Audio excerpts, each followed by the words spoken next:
plea to Scottish voters in the Mail uses his most emotional language yet.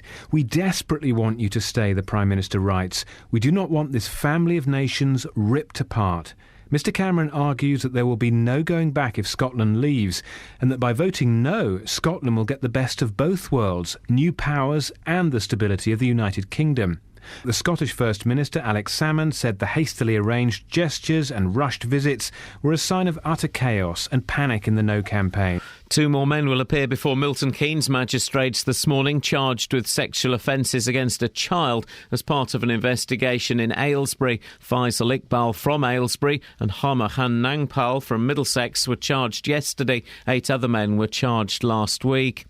Meanwhile, 2 men from Chesham have been convicted of sexual offences against children. 32-year-old Lee Wakelin and 21-year-old Arslan Khan were yesterday found guilty of inciting a child into prostitution and trafficking within the UK. It relates to offences carried out in Chesham and Watford against 2 15-year-old girls in January 2012. The men will be sentenced next month.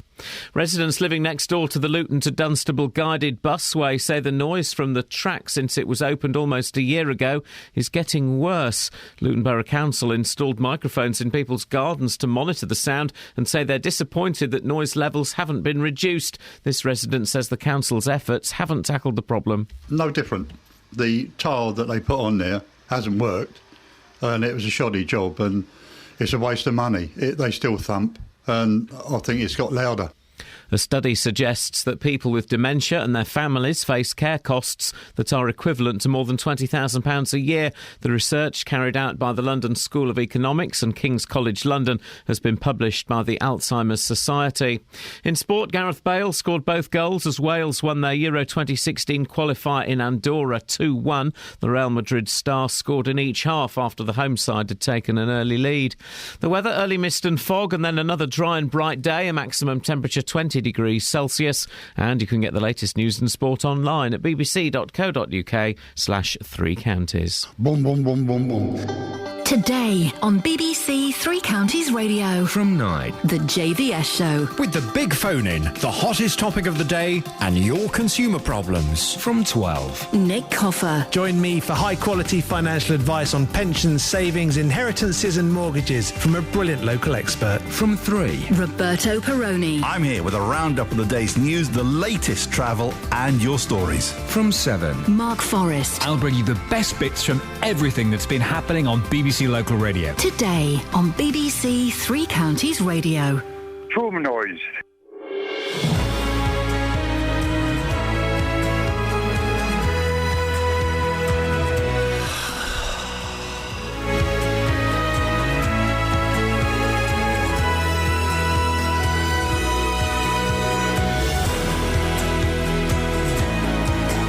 Morning. Oh, hey, that's cheered me up. Kath went down on her seat. I always do. Yay. Busy show this morning, including gang plan in Luton. Bum, bum, bum watch.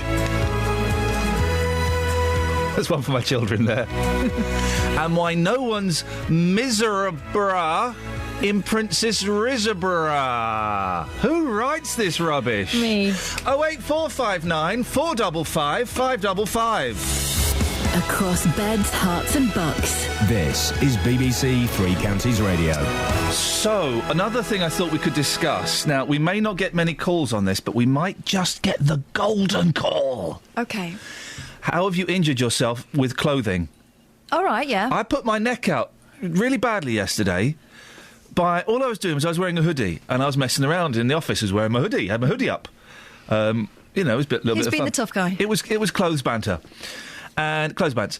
And as I took my hood off, I wasn't even messing around then, I took my hood off, and my neck just popped. Oh, dear. And I can't turn my neck properly. I'm in agony. Not as bad as it was yesterday. I was in agony yesterday. I'm in a lot of pain this morning. So, you must have injured yourself putting clothes on and off all the time. Normally being caught by door handles on pockets. Oh. That really can chafe. Yeah, that's not good at all, is No, it? no. Or Belt loop. The belt loop on a door handle. Yeah. I mean, that takes some precision. That's when life says, "Whoa there, fella, not so fast." Yeah, well there, fella, not so fast. 08459 455 555. How have clothes impaired your life? When clothes attack, call me now. 08459 455 555. This is a really dirty song, this, isn't it? It's an innuendo. Is it? Yeah. He's saying, when you're in love with a beautiful woman, not only is it difficult, it's hard. Good grief. Dirty Doctor. Dirty Doctor will see you now. When you're in love with a beautiful woman, it's hard. When you're in love with a beautiful woman, you know it's hard. Everybody wants her. Everybody loves her.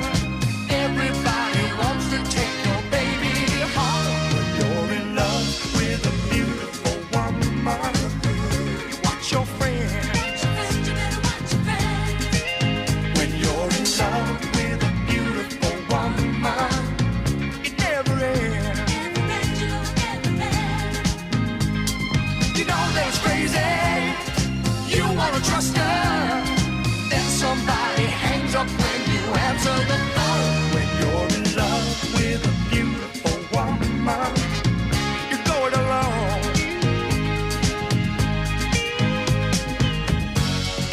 Maybe it's just an ego problem.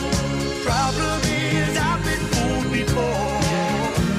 My fair-weather friends and faint-hearted lovers, and every time it happens, it just convinces me more. When you're in love with a beautiful woman, you watch her eyes. When you're in love with a beautiful woman, you look for life. Everybody tempts her. Everybody tells her she's the most beautiful woman they know. When you're in love with a beautiful woman, you go it alone. When you're in love with a beautiful woman, you watch your friends.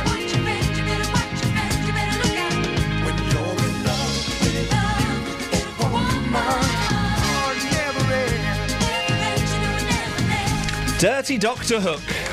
My mother's favourite band. Does she know? Well, her favourite song, right, is Sexy Eye. No. It's a great song. It's called A Little Bit More.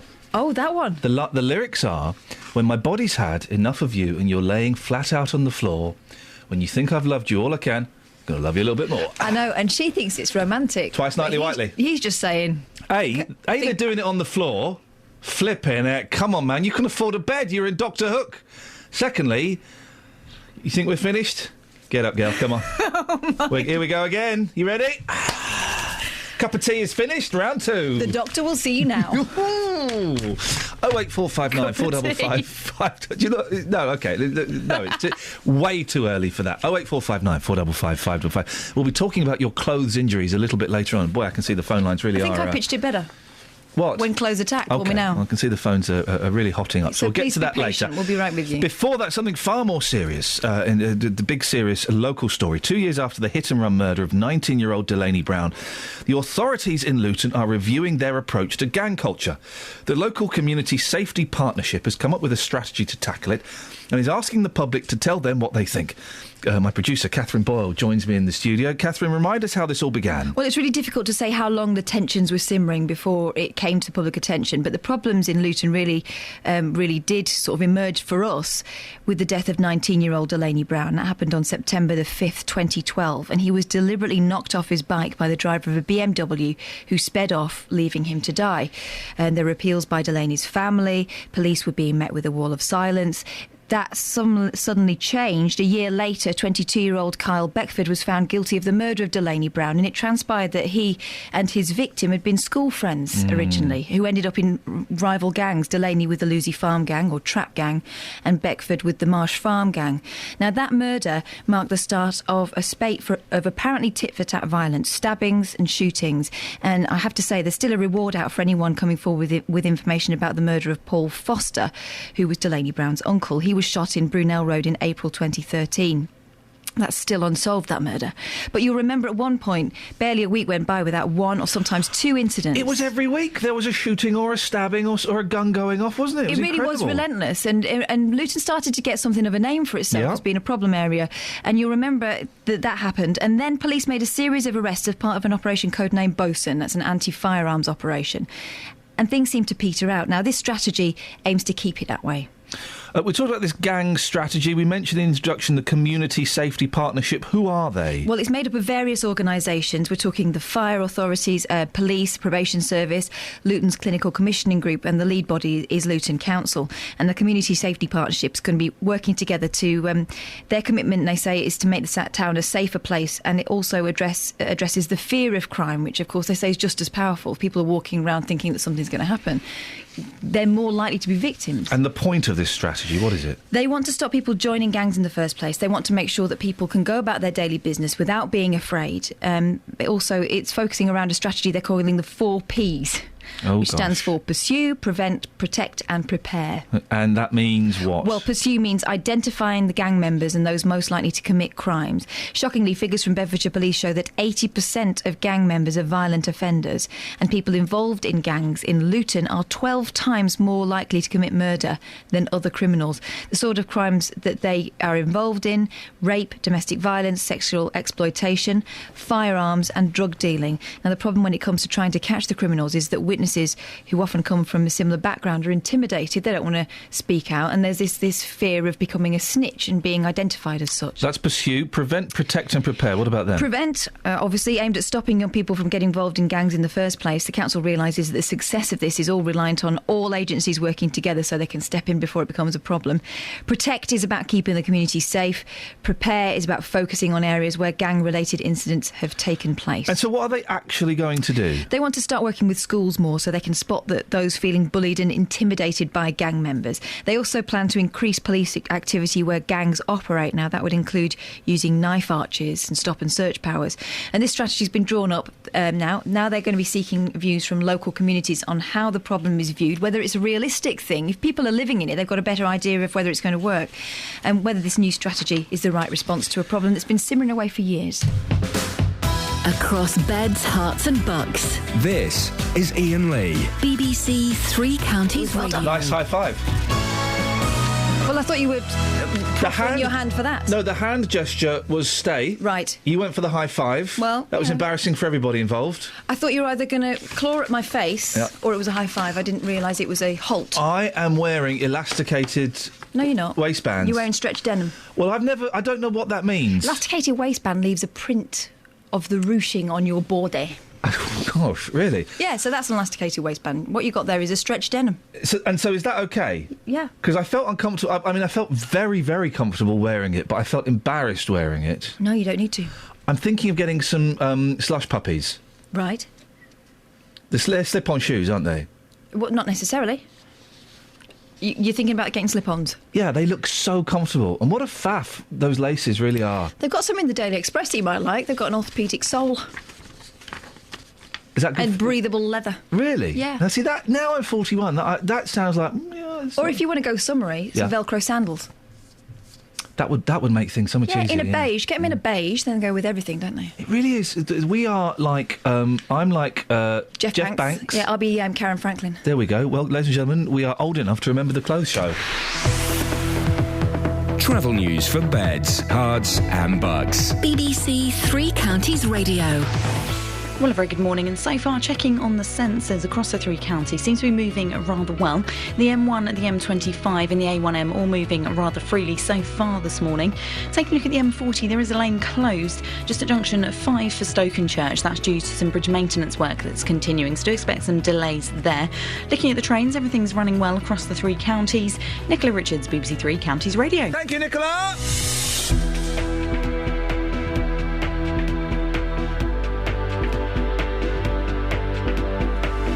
Morning, this is Iain Lee, BBC Three Counties Radio. It's Wednesday the 10th of September.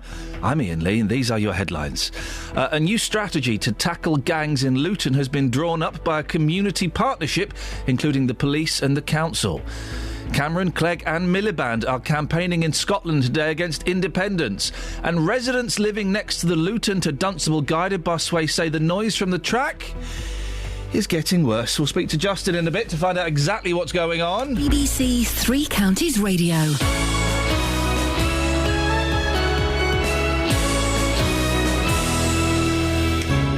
Three Counties Sport isn't just about hearing your team in action. Seals a famous victory here!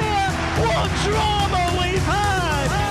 It's about the managers. You've got to make the most of your openings, and we perhaps haven't done that, and haven't done it so far this season, if I'm honest.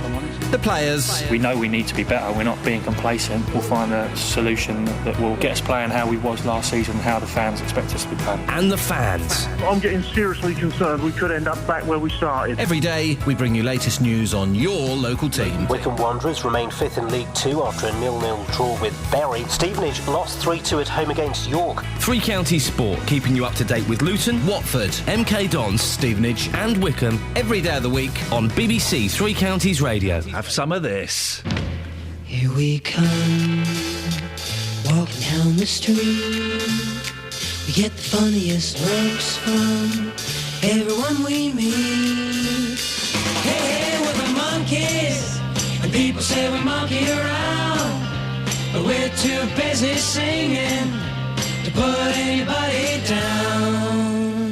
We go wherever we want to, do what we like to do. We don't have time to get restless, there's always something new. Hey, we're the monkeys, and people say we monkey around, but we're too busy singing to put anybody down. We're just trying to be friendly, come and watch us sing and play. We're the young generation, and we've got something to say. Oh.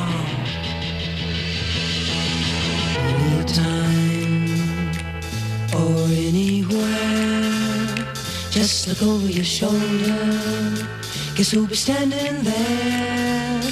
Hey, we're the monkeys, and people say we monkey around, but we're too busy singing to put anybody down.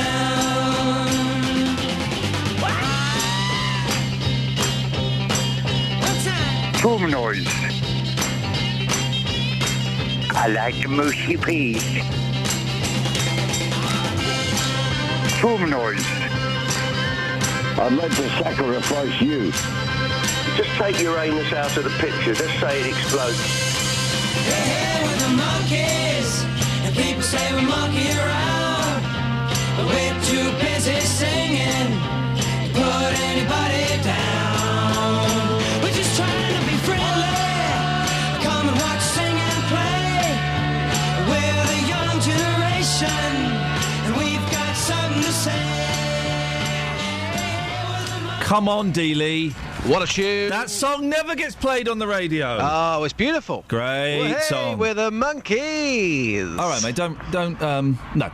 Now, the noise from the Luton to Dunstable guided busway, well, it's a story we've been talking about for quite a while, isn't it, Justin? People have been very, very upset.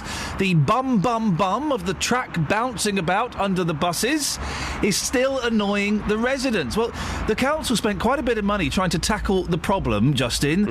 Turns out it's getting worse. You've been on Bum Bum Bum Watch. What's going on? Absolutely. I've been to Jean's Way in Dunstable. Of course, the busway is 1 year old on the 25th of September. Happy birthday. From the 26th, people can start claiming for compensation, which is quite interesting. But, people complaining about the noise. Now, back in August, the first week of August, the council spent quite a bit of money erecting microphones in people's back gardens. They also closed part of the busway overnight to try and improve the situation with the sound.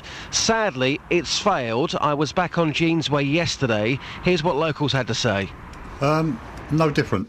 The tile that they put on there hasn't worked, and it was a shoddy job, and it's a waste of money. They still thump, and I think it's got louder. Is it ruining your life? Has it got that bad? Well, yeah, because I'm waking up at 20 to 6 in the morning. I can't get back to sleep. We can't go to bed until after midnight when the last bus is gone. At the end of the day, we're getting 5.5 hours sleep. And to me, although, I'm a pensioner, you still need some sleep, and you just can't get it with the busway. What is your direct message to the council this morning, Derek? You either tarmac the whole lot, or the only other option is to pay compensation to people. Do you feel like you deserve compensation for what you've been through since this busway was first put, quite literally, of course, in your back garden? Do you deserve money? Well, I think so, because the busway as it is now bears no resemblance to the plans that we were shown first off.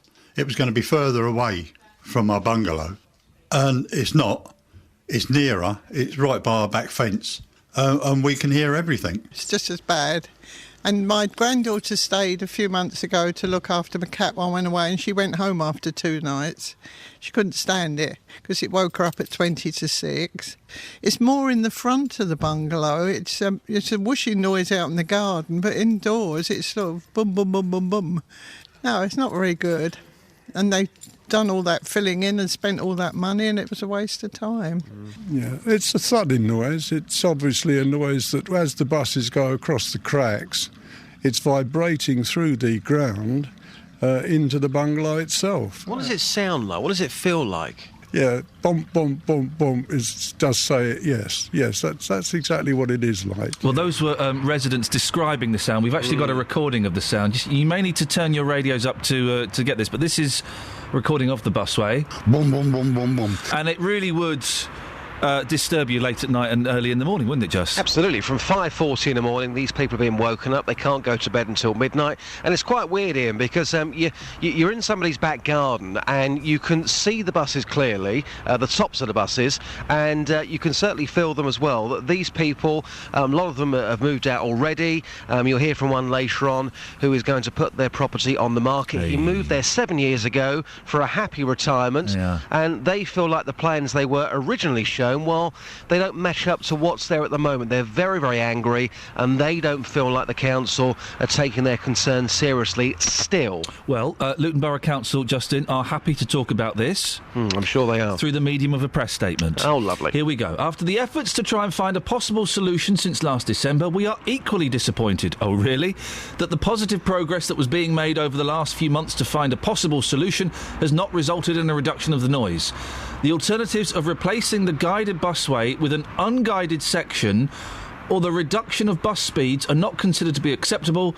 However, we are taking further advice on alternative situations. So, basically, you're going to get more of... Boom, boom, boom, boom, boom. Sounds like it. I mean, obviously, we're talking about a small cluster of homes there that are affected badly because the busway's in their back garden, but it's of interest to so many people because a year on, still so many people that I talk to, of course, I'm on the streets every single day for you. We are based in Luton, and a lot of people still saying to me... You make it sound like I'm pimping you out or something. A lot of people still saying to me, and these are random conversations, that when they see me out and about in the radio car, the busway, it's a waste of money. A lot of people still feel very strongly it should never have been there in the first place. We will be speaking to Andrew Selous MP later on, who, despite being very, very busy, has agreed to come on, and I know this is a problem he's concerned with. Justin, yes, do you fancy taking off all your clothes and dancing with me? What to? Move closer? Oh. Bit of Aquarius. Oh, Fifth Dimension, you legend. Speak to you in half an hour, mate. Take care. Ta-ta. Bye.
think it's disgusting. Hell mess.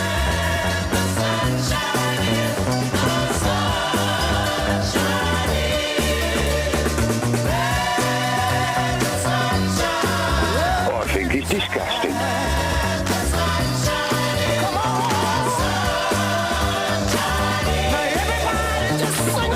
Do you think he's going to sleep on a snake?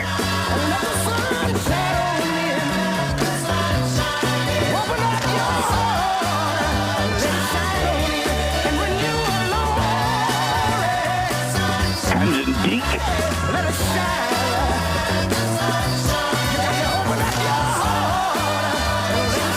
Trauma noise. I like the mushy peas. I think it's disgusting. Travel news for beds, cards and bugs. BBC Three Counties Radio. Starting to build up a bit in Roxton on the Great North Road, just at the Black Cat roundabout, where those major roadworks are continuing. Checking in Park Street on the A414, starting to look a little busy at the moment, just around the Park Street roundabout. In Rickmansworth, there's roadworks continuing on Batchworth Heath Hill, just at White Hill, so do expect some delays there. Having a look at the trains, so far everything's running well across the three counties. Nicola Richards, BBC Three Counties Radio. Across beds, hearts and bugs. This is BBC Three Counties Radio.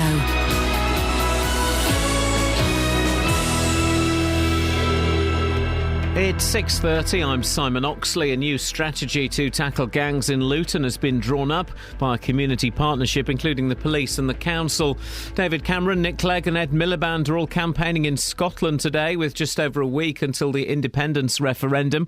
Two more men will appear before Milton Keynes magistrates this morning, charged with sexual offences against a child as part of an investigation in Aylesbury. And residents living next door to the Luton to Dunstable guided busway say the noise from the track is getting worse, with the council admitting their efforts to reduce noise levels have so far failed. Three Counties Sports. BBC Three Counties Radio.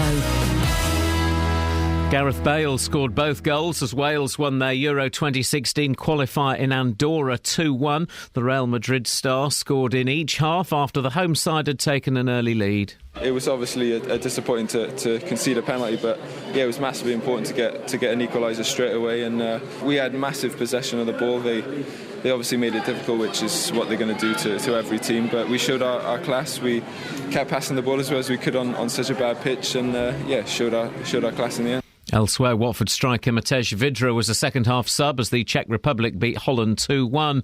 Watford have sold their allocation of tickets for the away match at Charlton on Saturday. 3,000 Hornets fans will watch new manager Oscar Garcia's first match in charge. Midfielder Jim Stevenson scored a hat-trick as Luton's development team beat Bournemouth 5-0 at Kenilworth Road yesterday. Ross Lafayette was also on target, but striker Alex Wall was sent off. Jonathan Smith played 90 minutes as he continues his return from a broken leg. In non-league football last night, Hemel Hempstead lost 2-0 at Haverton Waterlooville. Bishop Stortford drew 3-3 at Concord Rangers. Those games in Conference South. In the Southern League Premier Division, Hitchin won 1-0 at Chesham. Biggleswade beat Burnham 1-0 and Dunstable beat Arlesey 5-1. And the Italian rider Edoardo Zardini leads the Tour of Britain cycle race after winning yesterday's third stage in Wales. Defending champion Sir Bradley Wiggins was fifth. Today's stage is from Worcester to Bristol. BBC Three Counties News and Sport. The next full bulletin is at 7. Call 08459 455 555. BBC Three Counties Radio. I used to have a big... Ow! On the artist that my mum calls Michaela Cutchin. I used to have a big crush on Tiffany from EastEnders. Yeah, Martine. Yeah. Eating healthily during pregnancy has suddenly become less of a problem than it might have been for Martine McCutcheon. Well, we can all heave a sigh of relief on behalf of Martine. The actress and singer, pictured, revealed yesterday... Moon-faced. ...that she can... I like the moon face. I like the moon face. That she can no longer stand the smell or taste of meat. Yeah. Forcing her to eat more vegetarian dishes. Went bankrupt. What? Meat? Martine McCutcheon. Meat is still very... Do you remember her #1 hit single? This is my moment.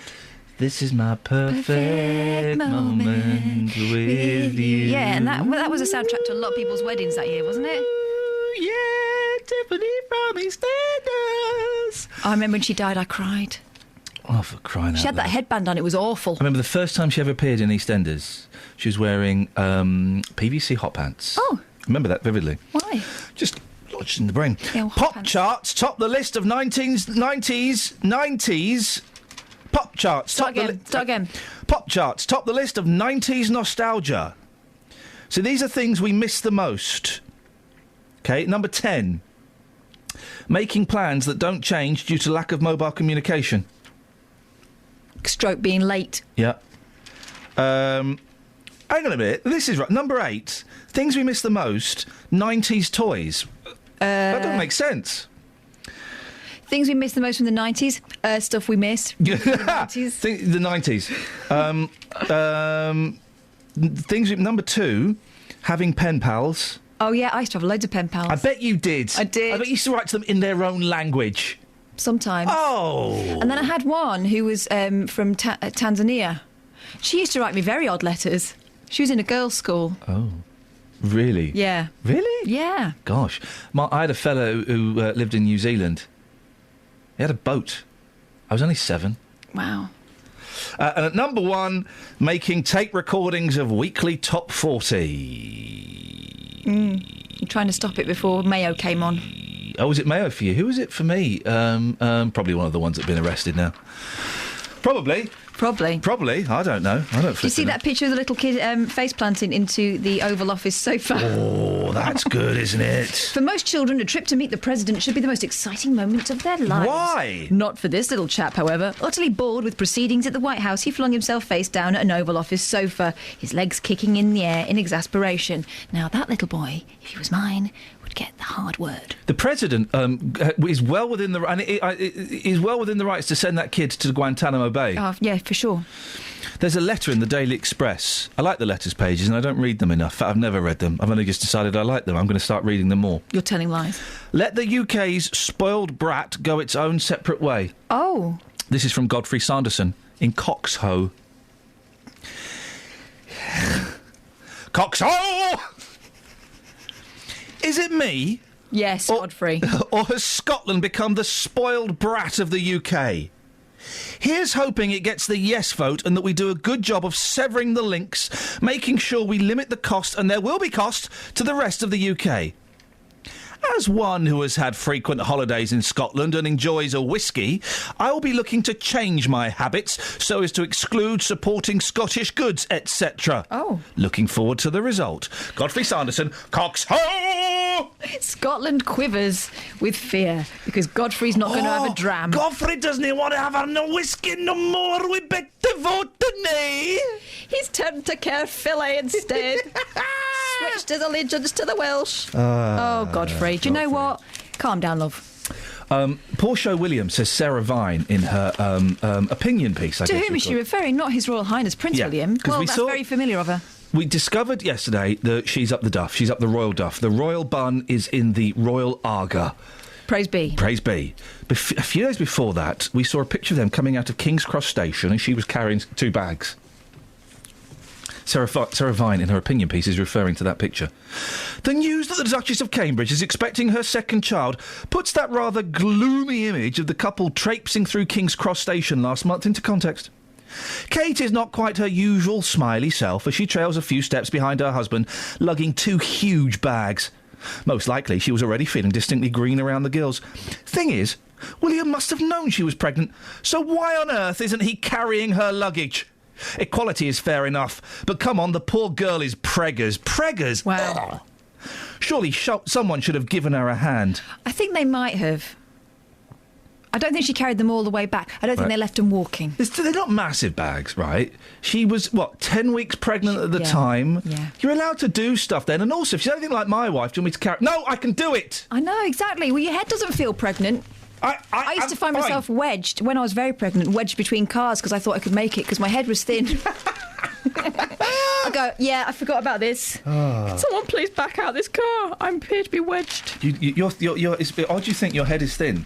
Well, it was thinner than my Gosh. everything else. You have got back to the moon face. Wow. This is my perfect moment. Speaking of moon faces. Hello. See the moon last night? Super moon. I saw it. Yeah, I did actually. Yeah, Big, wasn't it? It was all right. People were taking pictures of it. Oh, it's only the moon. It's always going to be there. I hope. Dun dun dun. If the moon wasn't there, what would happen to us? It'd be dark, wouldn't it? No, well... Tides would stay where they were. Well, serious question. OK, this Sea would be like a swimming pool. Let me ask the question before you start doing your little I'm banter. speculating. OK, well, stop it. If the moon wasn't there, what would happen to us? Over to your flight of fancy. I think we'd all go flying off into space. Such an idiot. It does stuff. What's a henge? Don't know. We know what a circle. We know what a stone is. We do not know what a henge is. I would imagine it's a circle. Stonehenge is rubbish, isn't it? Well, I think it could do with a lick of paint. It's enigmatic circle of giant stones, always thought to have stood in splendid isolation on the edge of Salisbury Plain. But archaeologists now believe that Stonehenge, boring, big stones, boring, big stones, boring, no one cares, it's rubbish, boring. Oh, no. Let's not say that. Is it a massive clock? Is it a solar clock? No. Is it the site of human sacrifices? Probably not. Is it a Stone Age disco? It might be. I know how they made it. Everyone's like, oh, they didn't know the technology then to make it. Well, I know how they made that. Rollers. No. This is my theory. Okay. And this is a good theory. You will not be able to argue with this. We'll see about I'm going to tell you how they made Stonehenge. By the way, 08459 455 555 if you want to join in the band. I will tell you how they made Stonehenge and the pyramids. Ask me. Go on. Gravity was lighter then. Oh, that makes sense, doesn't it? No. Gravity was lighter What then. on earth are you on about, Professor Brian Cox? Coxhole! Gravity was lighter then. Yeah. So things were lighter. Just saying it over and over again. The Justin Dealey method. Don't make it true. All right. Where's the Ev? Well, the Ev is the pyramids of Stonehenge. They didn't have the technology to lift those massive rocks up on top of there. No, but they did have thousands of slaves who were worried that they would be killed if they didn't do as they were told. Thousands of slaves could not lift up that massive rock and put it atop the two. But they couldn't do any of that. Levers and pulleys. No, mate. OK, because they had the technology to do that then, didn't they? Yeah. No, they didn't. Yeah, they did. That's how they did the pyramids. So no, they didn't. Oh, they did. Gravity was lighter. It would take two men. If it took two men, half a day to build Stonehenge, how many men does it take to build it in a day? Doesn't matter. It's irrelevant to this. Gravity was lighter. You know it makes sense. Wow. Thank you.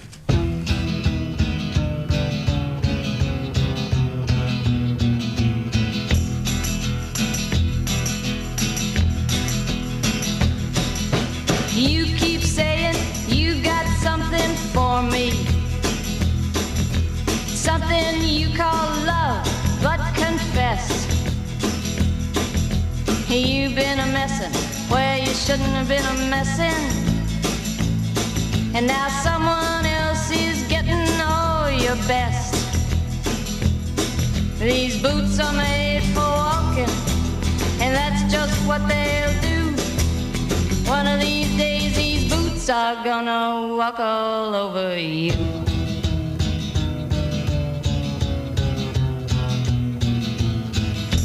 Yeah. You keep lying when you ought to be truthin', and you keep losing when you ought to not bet. You keep saying when you ought to be a-changin'.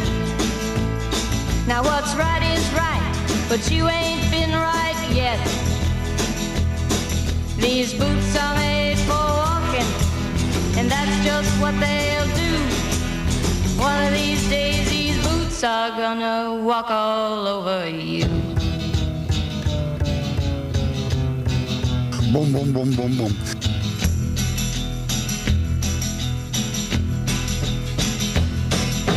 You keep playing where you shouldn't be playing,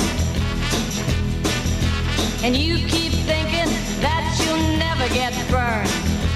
Ha! I just found me a brand new box of matches, yeah. And what he knows you ain't had time to learn. These boots are made for and that's just what they'll do. One of these days these boots are gonna walk all over you.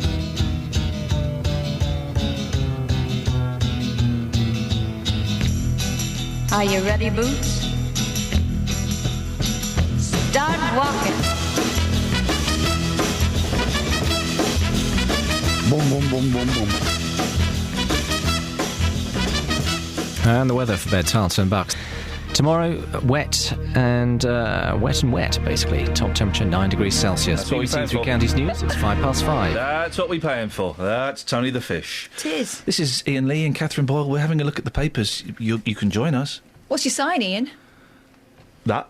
No, you're a star sign. Oh, Gemini. Gemini. The twins. The artistic, the creative, Paul McCartney. Gemini. Is someone being economical with the truth? Yeah, you. If you get an inkling something's not right, it probably isn't. Something's not right, Catherine. It might not look like the right time to make plans, but what happens tonight gives you an edge. Oh. Call me to hear when you can't rely on others. Oh, she's going to keep a little bit back. Oh, such What's it say for me? Such a psychic tease. Leo, if you let them, people take advantage of your good nature today. Yeah. What? Hang on, good nature? Yeah. You're the most Look out for miserable... mistakes and be sharp with security when carrying out transactions online. OK. Promote yourself tonight. Call me to hear when faulty communications trip you up. Sorry, promote yourself tonight. What do I do? What does that mean? Do I do a Botham on Twitter? Oh, no. You threatened to do a Botham the other day. Yeah, that's why I put the elephant on. Hey, the new, What? Well, you know. The new iPhone has been launched. And Fancy one, but I don't know why. Probably the promotion. Because Apple have infected your brainwaves. You don't need headphones, mate. I like to hear myself. Apple... Oh, no one else Less is. so you. Apple have infected your brainwaves. The new... and the new watch, there's an iWatch coming out. Yeah. He got a round of applause and a standing ovation. It looks like a Dick Tracy watch. It looks cool. It don't do much. Oh. It monitors your heart rate. Oh, I need that. It tells the time. Oh, I need that. And it takes dictation. Oh, I need that. That's it. Yeah, but I need that. You're thinking of getting one, aren't you? You're a sucker for this rubbish. No. Also unveiled, well, this didn't get quite so much press. Unveiled, probably because it's really boring and no one's interested. Unveiled was the brand new U2 album. This thing they come and played the new album, and it's available on iTunes now for free.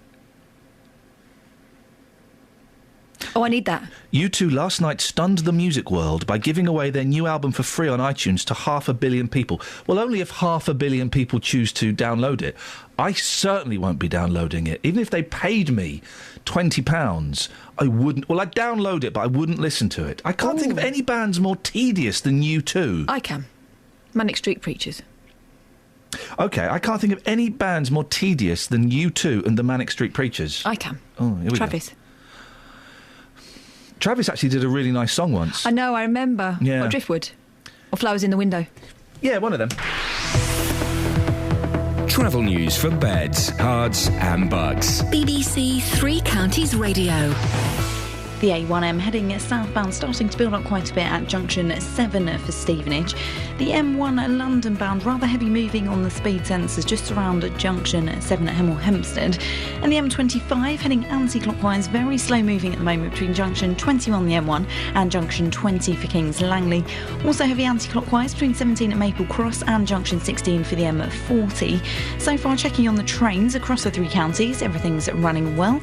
Nicola Richards, BBC Three Counties Radio. Thank you, Nicola. 6:46. It's Wednesday, the 10th of September. I'm Iain Lee. These are your headlines on BBC Three Counties Radio. What's that face for? I'm carefully turning the pages of the paper so you don't throw things at me. Flippin' heck.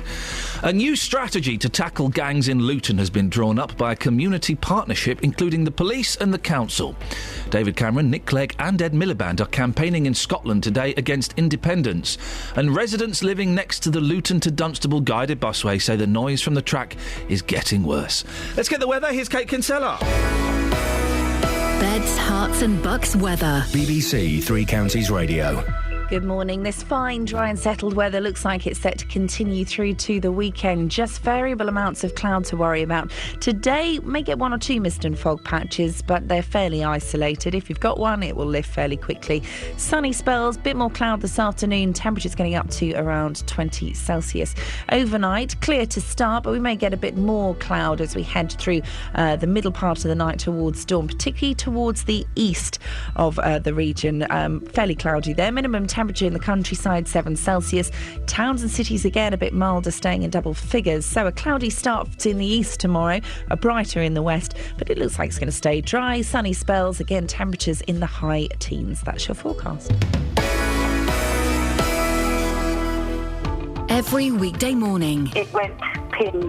Did it ping again? It did about a week later. It went ping again. Jonathan Vernon Smith. I just don't know where or what to do now. I went to speak to this retailer who had told Sue that because the sofa was out of its 12-month guarantee, they didn't have any liability. Well, we all know that's rubbish, don't we? The JVS show fights for your rights. Jonathan and I have got the whitest, cleanest overhead door available. Listen, I'm going to thank your credit card very much for getting things sorted out, and any other problems, you know where we are. Thank you so much for everything. It took me 7 months to sort it out. You've done it in 2 weeks. The JVS show, weekdays from 9 on BBC Three Counties Radio. I don't really know, Rita. If you hear a whisper, give us a shout. Oh. Iain Lee. BBC Three Counties Radio.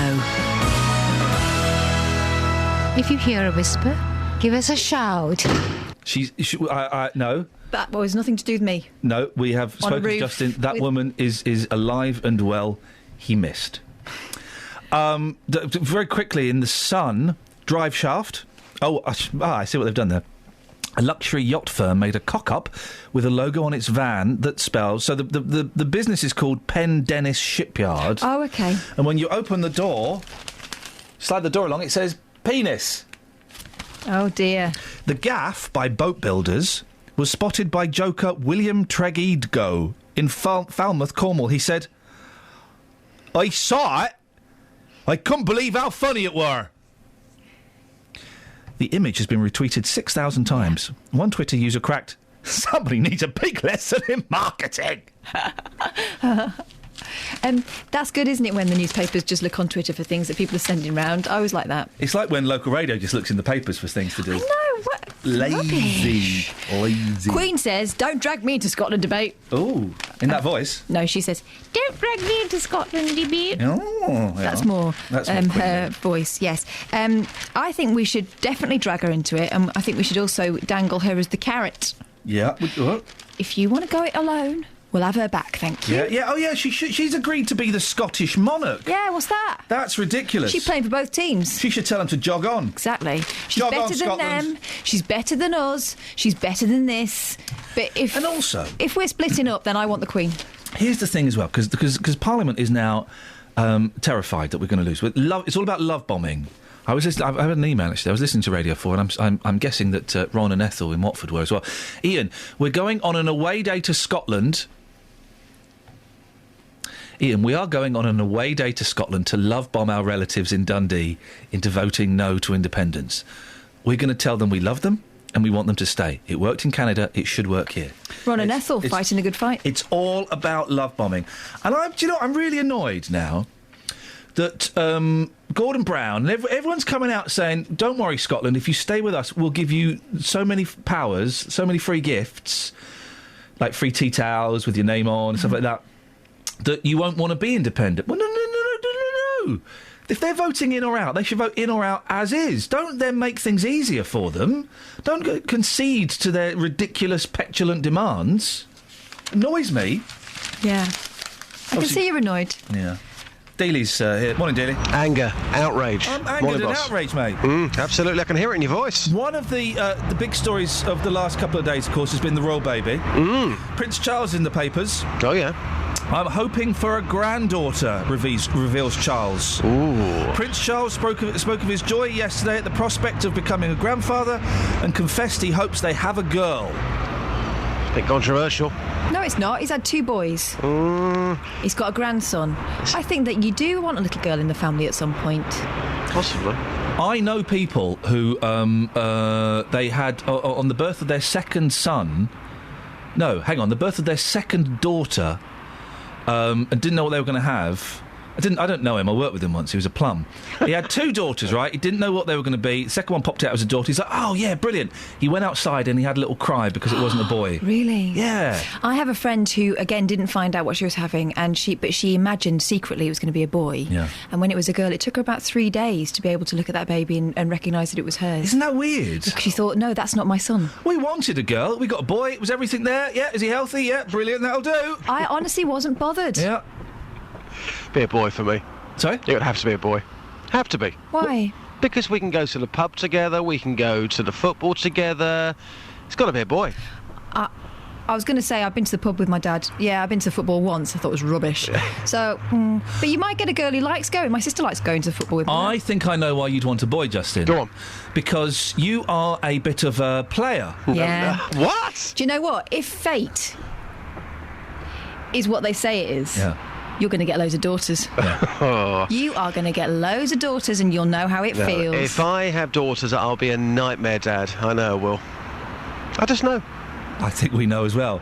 Listen, we had a little debate-a-vu yesterday on the show about the Royals, and I've been thinking about this a lot. The Royals are better than us. Of course. No brainer. No brainer. And we had loads of calls supporting that, no calls disputing that. I was wondering if you could take that to the streets this morning, Justin. Yeah, absolutely. I should do that. And while I'm here, would you like a fact on Princess Risborough? The home of the big tour this week. Yes, Princess Risborough fact. Away you go, boss. They have the Lacey Green Windmill, one of the oldest windmills in the whole of the UK, dating back to 1650. How about that? I like it. I've just decided this. We need a jingle, don't we? We do. The big tour fact of the day. Leave that one to me. Justin, excellent stuff. We'll speak to you later, mate. Cheers, boss. Ta-ta.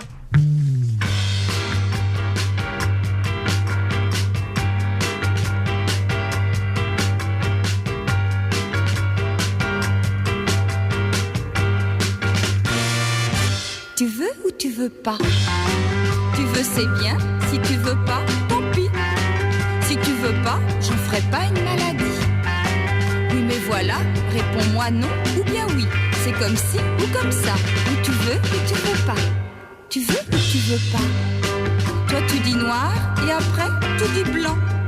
C'est noir, oui, mais si c'est blanc, c'est blanc. C'est noir ou blanc, mais ce n'est pas noir et blanc. C'est comme ci ou comme ça, ou tu veux ou tu veux pas. La vie, oui, c'est une gymnastique. Et c'est comme la musique. Il y a du mauvais et du bon. La vie, pour moi, elle est magnifique. Pourquoi tu te la compliques par des hésitations? Tu veux ou tu veux pas? Tu veux, c'est bien. Si tu veux pas, tant pis. Si tu veux pas, j'en ferai pas une maladie. Oui, mais voilà, réponds-moi non ou bien oui. C'est comme ci ou comme ça. Ou tu veux ou tu veux pas. La vie, elle peut être très douce, à condition que tu la pousses dans la bonne direction. La vie, elle est là, elle nous appelle.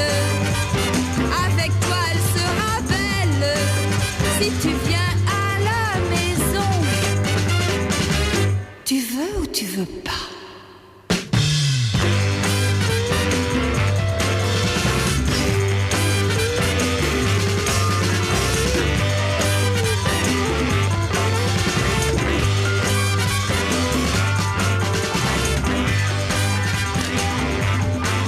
One. If you hear a whisper, give us a shout. She's all over the shop there, isn't she? Who? Yeah, Brigitte Bardot, very good until she started trying to sing. But I do like that song because it's ridiculous. Yeah. Tu veux ou tu veux pas? Do you want or not? Doesn't sound as good in English, does it? Do you want or not? Because I'm tired, and if you want to, then we're going to start now. Otherwise, I'm going to go to sleep. Yeah. Make your mind up. I'm going to take that as a no. Wow, we've come full circle from Doctor Hook, haven't we? Saying whether you like it or not. 08459 455 555. What can the listeners call in about, Catherine? All manner of things. Do we keep the Queen if we lose Scotland? What? Are we bothered about that? About what? That idea. Scotland? No. They can go on board of Scotland. Bye! But they're keeping the Queen. I think that's not part of the deal. They shouldn't have the Queen. The Queen is ours. Well, she's Germany's, and he's Greek. But apart from that, long live the Queen. And the royals are better than us anyway. We know that. Totally. To be fact. So we can do the royals are better than us, part 2. Yep. If you want to have a go at that one, 08459 455. Very rarely we carry something over from the day before, but I just thought this was so... I was thinking about this a lot yesterday. I think it's so important. But they're so very much better than us. Oh, yeah, I mean, totally. Yeah. And you see, once you accept that, which I have done wholeheartedly, it makes life so much easier. Yeah. You know, when you know you're a minion. When was the last time the Queen curtsied in front of you? Never. Yeah, if you met her, you'd be curtsying away. Yeah, I'd be down. What? Yeah, I'd be down there. And then back up again quite quickly. Down where? Bob. I'd bob. Oh, with the curtsy? Mm-hmm. Would you do a full bow from the waist or just the head? Because the people who think they're cool will just do the head. Like all right. I'd put my arms behind me and in front of me. Oh, like a theatrical bow. You'd be wearing a hat as well. Wearing a top hat. Meeting the Queen, isn't it? I'm meeting the Queen! So we can do that one. Yep. What else are we doing? I can't remember. It's quite an ill-thought-out show this morning, isn't it, really? Ill-conceived. Should we do the status quo show? Whatever you want. You're fired. 08459 455 555. Travel news for beds, cards and bugs. BBC Three Counties Radio. In Dunstable, the A5's looking very heavy at the moment on the speed sensors between Dunstable and Lynch Hill. The A1M, very heavy moving just around junction 7 for Stevenage at the moment. And the M1 heading towards London's looking slow between junction 9 at Redbourne and junction 7 for Hemel Hempstead. And take a look at the M25 heading anti-clockwise. So far rather heavy between junction 21 the M1 and junction 20 for Kings Langley. Also looking quite heavy as well on the sensors between junction 17 at Maple Cross and junction 16 for the M40. In Bricketwood, very slow on the North Orbital Road, just at junction 21A for the M25. And on camera in Borehamwood, the Barnet bypass, that's looking rather slow moving between Stirling Corner and Mill Hill Circus. Checking on the departure boards for the trains across the 3 counties, everything's running well so far this morning. No reported problems or delays. Nicola Richards, BBC Three Counties Radio. Nicola? Yeah? I put my neck and my back out yesterday by removing the hood from my hoodie. Have you ever injured yourself with clothes? I have, with a turtleneck top. Very painful. Tell us. My neck out. We'll talk to you in 15 minutes. We'll find out exactly what happened with her turtleneck. Exciting stuff, huh? Local and vocal across beds, hearts and bucks. This is BBC Three Counties Radio.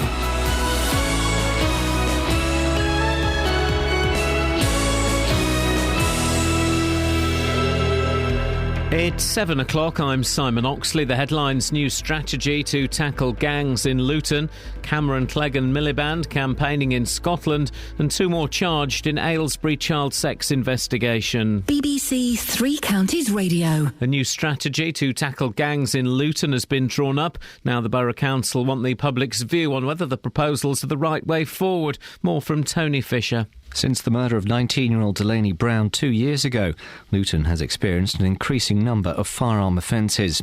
Now, the Community Safety Partnership, which includes the police, fire service and the council, has come up with a way of deterring gang-related crime. Among other things, they want to work with schools and plan to increase police activity where gangs operate. David Cameron has told Scottish voters that he desperately wants them to stay within the United Kingdom.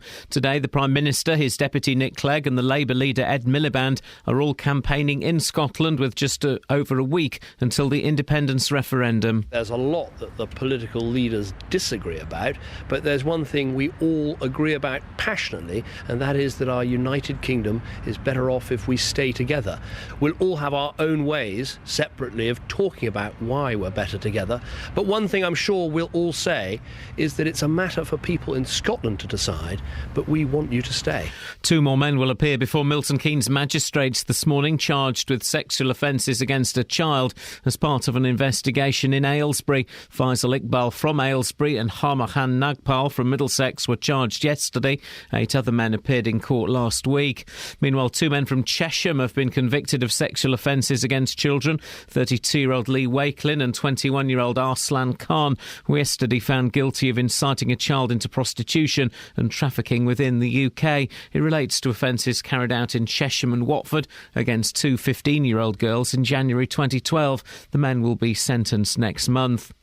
Residents living next to the Luton to Dunstable guided busway say the noise from the track since it was opened almost a year ago is getting worse. Luton Borough Council installed microphones in people's gardens to monitor the sound and say they're disappointed that noise levels haven't been reduced. This resident says the council's efforts haven't tackled the problem. No different.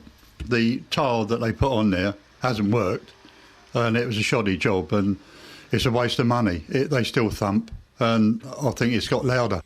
A study suggests that people with dementia and their families face care costs that are equivalent to more than £20,000 a year. The research carried out by the London School of Economics and King's College London has been published by the Alzheimer's Society. In sport, Gareth Bale scored both goals as Wales won their Euro 2016 qualifier in Andorra 2-1.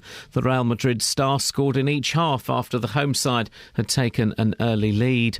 The weather, early mist and fog and then another dry and bright day. Maximum temperature 20 degrees Celsius. And you can get the latest news and sport online at bbc.co.uk/Three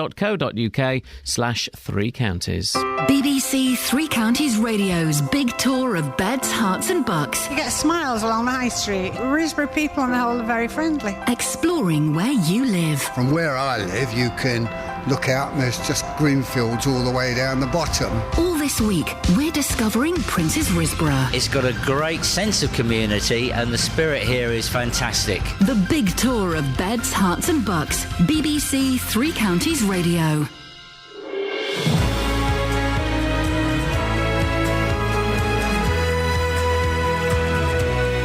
Yes, feeling it. Not feeling it now. I can continue. Morning, this is Iain Lee, BBC Three Counties Radio. Busy show this morning. Gang plan in Luton. Bum watch. Should we let Scotland have the Queen? I say nay, laddie. Sorry? We're discussing what goes up on Facebook. Oh. Maybe that one. Put that one up there? Yeah, put that one up. Also, when clothes attack. Yes, we've got a text on that. Well, all right, calm down, love. Let me set up and then we'll come to you, okay? Go on. Is that all right? Go on. I have seriously injured my neck. Just taking the hood off yesterday of my hoodie. I was playing. We've heard that Nicola on travel has... we don't know what injury she's done to herself with the turtleneck. We'll find out. 08459 455 555. Across beds, hearts and bucks. This is BBC Three Counties Radio. You can text as well, 81333. Start your text 3CR. I don't know why you'd bother. Ben in Bucks has. I'm glad he has bothered. Hey. He was in a pub toilet going to the toilet while talking to a mate, and when he zipped up, he did that Frank and Beans thing. Oh, man alive. Now he says he's very careful. I've done that before, and it's painful. And what's more painful is you have to go back the other way. You have to unzip the grip. Which is why St Michael invented underwear.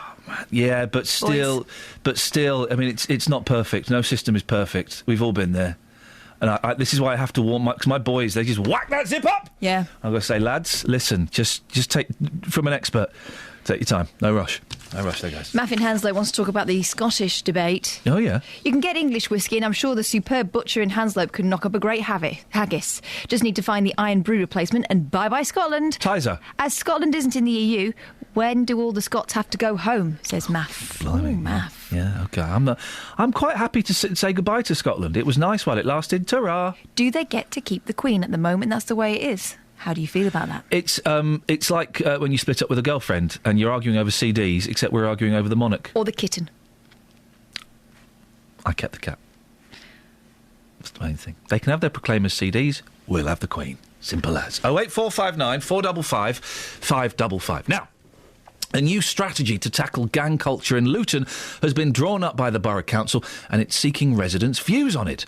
Over the last few years, gun crime has been a persistent problem, with many of the people involved turning out to be teenagers from Marsh Farm and Lucy Farm areas of the town. Well, in a moment, we'll hear from David Paget, who's the Divisional Manager for Victim Support, covering Bedfordshire and Cambridgeshire. But first, let's speak to Professor John Pitts from the University of Bedfordshire, who specialises in youth crime and gang culture. Good morning, John. You've read this strategy. What do you make of it? Well, I think it's it's coherent. I think it's useful, and I think Luton Community Safety Partnership are in a good position because they're drawing upon a lot of work that's been done over the last decade in other places. So I think they're in a very good position to put together what they describe as an evidence-based response. It's put together by various different organisations, the police, the council, the fire service, I think.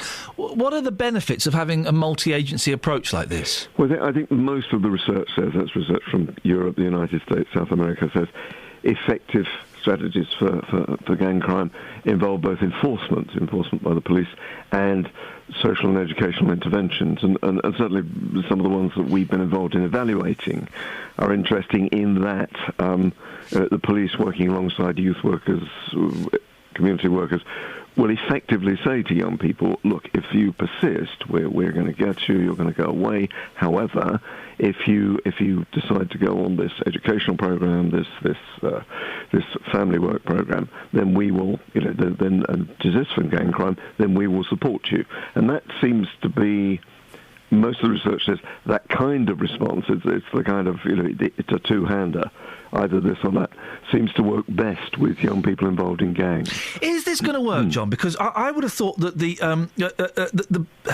people who this is aimed at will be laughing and sticking up two fingers to authority anyway. And if they hear of a pursue, prevent, protect and prepare operation, as this is kind of sort of subtitled, they're not going to take any interest, are they? I mean, the one of the better models on which Luton is drawing, and certainly we were at a conference where with the partners in Luton where we talked about this for a day, is the Manchester model, in which you have the Excalibur team, which has 5 officers out on the street in gang-affected neighbourhoods 24 hours a day, meeting kids who are at it, if they're under 18, taking them back home, issuing a notice of concern to their parents.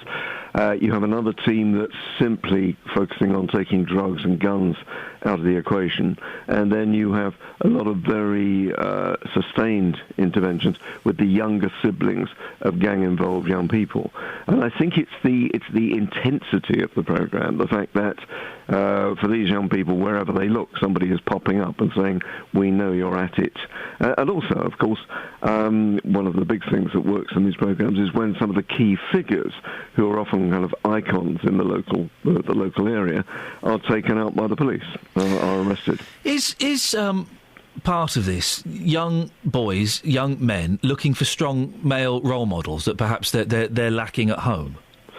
Well, I think that's part of it, but I think one of the big things that we've discovered, and certainly most of the other research says, is if you grow up in a neighbourhood where there are relatively few legitimate opportunities, where incomes are low, people are scrabbling around for money, but there's this thriving illicit economy where if you've got a BMX bike and you're reasonably nifty, you can make 200, 300 quid a day, you can understand why young people are drawn into it. And I think sometimes, certainly I've interviewed young people, and when I said, well, what are you doing with the money? One of them said to me relatively recently, well, I had to buy my younger brother his school uniform. Oh, so I think, yes, I think a lot of it is hedonistic, a lot of it is plain stupid, but some of it is driven by poverty. John, thanks very much for your time this morning. Professor John Pitts, joined now by David Paget, Divisional Manager for Victim Support, covering Bedfordshire and Cambridgeshire. What are your experiences, David, of the way that gang culture affects people? Oh, blimey, how long have we got, Ian? It's victims of this kind of offence aren't necessarily unique. Victims will respond to different offences in a whole number of ways, and the same offence in different ways. It's one of those things that affects a wider community far more than sort of individual offences like, say, an assault or a robbery, a theft of some description. It just leaves people feeling a lot less safe out and about because of groups of people, whether they're young people or not, controlling geographical areas of town or even just a part of a street. What practical help can you offer people who do get caught up in the gang culture? Well, it's varied, and the support we give is tailored to the needs of the people, which, as I said, could be very different. But it's about normalising is the wrong word, but getting people to understand that the way they react to this kind of event is not unique to them. It's shared by an awful lot of people, and that it's just a natural process that people can go through. And the support is designed to help people start taking control back of their lives. It's re-empowering them to make decisions. And essentially what we're doing is giving people options and helping them make decisions about what they want to do to address the needs that they have as a result of being offended against by an offender. Mm.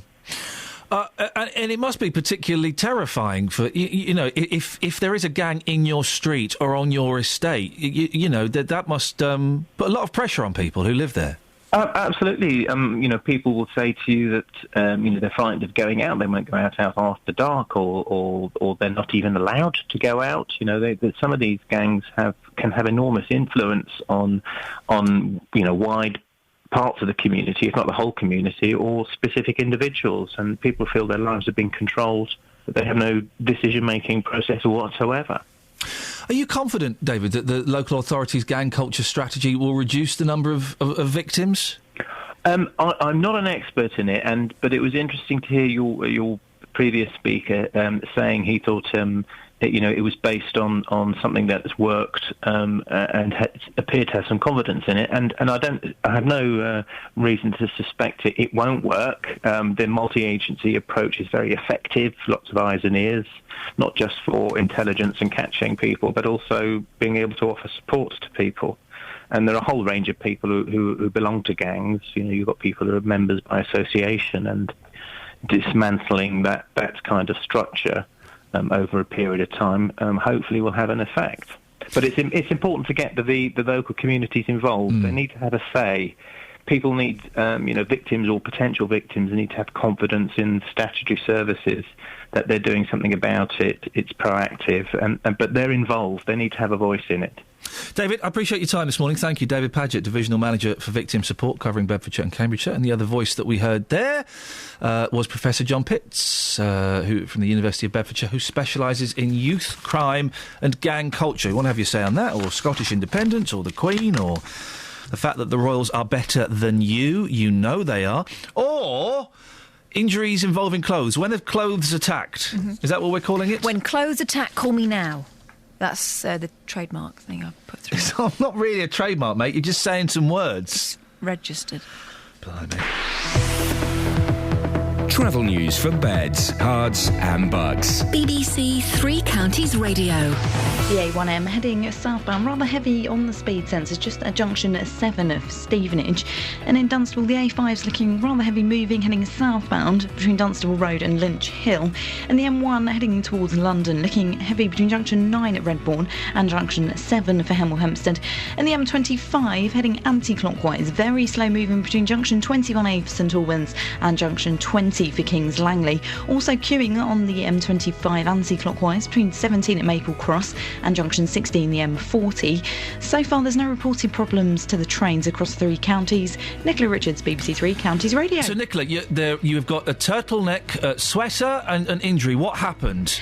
Well, I was staying at a friend's and she let me borrow it as something to sleep in, which was random in the first place. What? And I got my head stuck in the turtleneck bit for about 5 minutes, and she had to come and rescue me. Why? Hang on a minute. Does she live in a hole outside? Why would you need to wear a jumper like that? It was all she had for me to sleep in, you see. And you got stuck in the turtleneck? It was quite terrifying, to be honest. I couldn't get out. She had to pull it off. Well, Nicola, that sounds like an exciting evening for everybody concerned. Thank you very much indeed.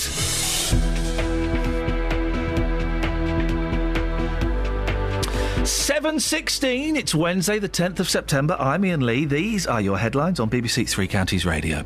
A new strategy to tackle gangs in Luton has been drawn up by a community partnership, including the police and the council. David Cameron, Nick Clegg and Ed Miliband are campaigning in Scotland today against independence. And residents living next to the Luton to Dunstable guided busway say the noise from the track is getting worse. BBC Three Counties Radio.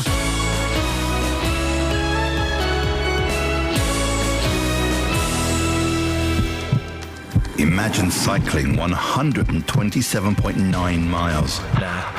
Now imagine cycling that without a break. On Friday, the Tour of Britain comes to the Three Counties, and we're with it every step of the way. From midday, I'll be live from Princess Risborough as it passes through. And from 3, I'll be at Hemel as the riders cross the finish line after a gruelling day. The Tour of Britain, Friday from midday. Here on BBC Three Counties Radio. Call 08459 455 555. BBC Three Counties Radio. So, Catherine, I hadn't read the front page of The Sun properly. Why not? You should be more careful.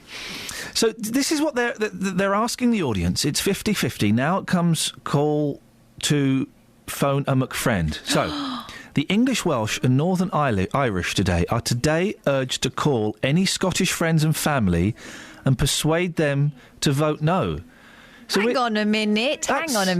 Do you mean that you have failed? Now you're using us as honey traps? And I do have Scottish family. I have a significant portion of Scottish family. Hello, Aunt Clara. I know we've not spoken since my dad's funeral last year. I was just wondering, which way are you thinking of voting? Nah, you should vote no. This is going to divide families, isn't it? Yeah, this is going to be You realise that's the only reason someone's ringing you. Yeah, just vote, see how you are. And by the way, can you vote no, please? That's crazy. I'm tempted to... And also, yesterday they were I can't remember the name of it, but the Scottish flag was being flown outside the British Parliament and other places, right? The Saltaire. That's the fella. Well, surely that would imply that the Scots were then going, yeah, thanks for doing that, guys, we win. Yeah. It's a weird thing to do, isn't it? They were flying it here. Yeah. So now they own us. Something. I think that's the rule, isn't it? I think that's the rule. Pat's in Houghton Regis on this. Morning, Pat. Good morning, Ian. What you got for us? Well, I just feel like a very little Englander in this big country. I mean, everything's being thrown at the Scots. Yeah. There's no reference back to the English, what they would like out of this. There's no equality there.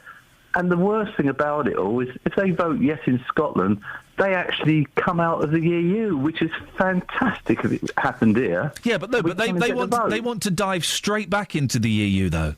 They can't, because it's going to take about 18 months for them to dive in, and then the people of Scotland might say, hang on a minute, we're doing all right on our own, we don't need them.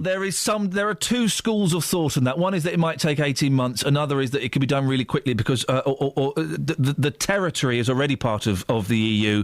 Anyway, that gets a little bit complicated. I'm agreeing with part of what you're saying, Pat, and that's never happened before. I do think it's disappointing that Gordon Brown has waded in, and now they're chucking all of these kind of privileges and special rights and a free blanket and all of these things to Scotland, desperately trying to hold on to them. It's wrong. I mean, they're ignoring the majority of people in this country. They're not even bothered about what happens in England. We know that because they don't give us half the benefits that Scotland get.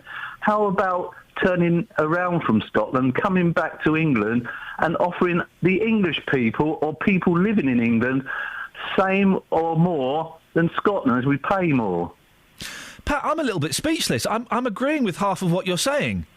See, you're getting better as a presenter, that's what it is. Can we make sure this never happens again, please? No, I want to continue this. It's quite good. Pat, thank you very much indeed. Oh dear, I'm getting old. I never agree with what Pat says. He normally spouts rubbish. Pat 1. Pat 1, Iain 0. Thank you, Pat. 08459 455 555. Now, people living next to the Luton to Dunstable guided busway say the noise it's making is... Well, it's getting worse. The Borough Council has been working to solve the issue since the end of last year. Its response to the continued complaints? Very disappointing. We're continuing to take further advice. Well, we sent our reporter Justin Dealey out to speak to some of those affected by the problem. No different. The tile that they put on there hasn't worked, and it was a shoddy job, and it's a waste of money. They still thump. and I think it's got louder. It's just as bad.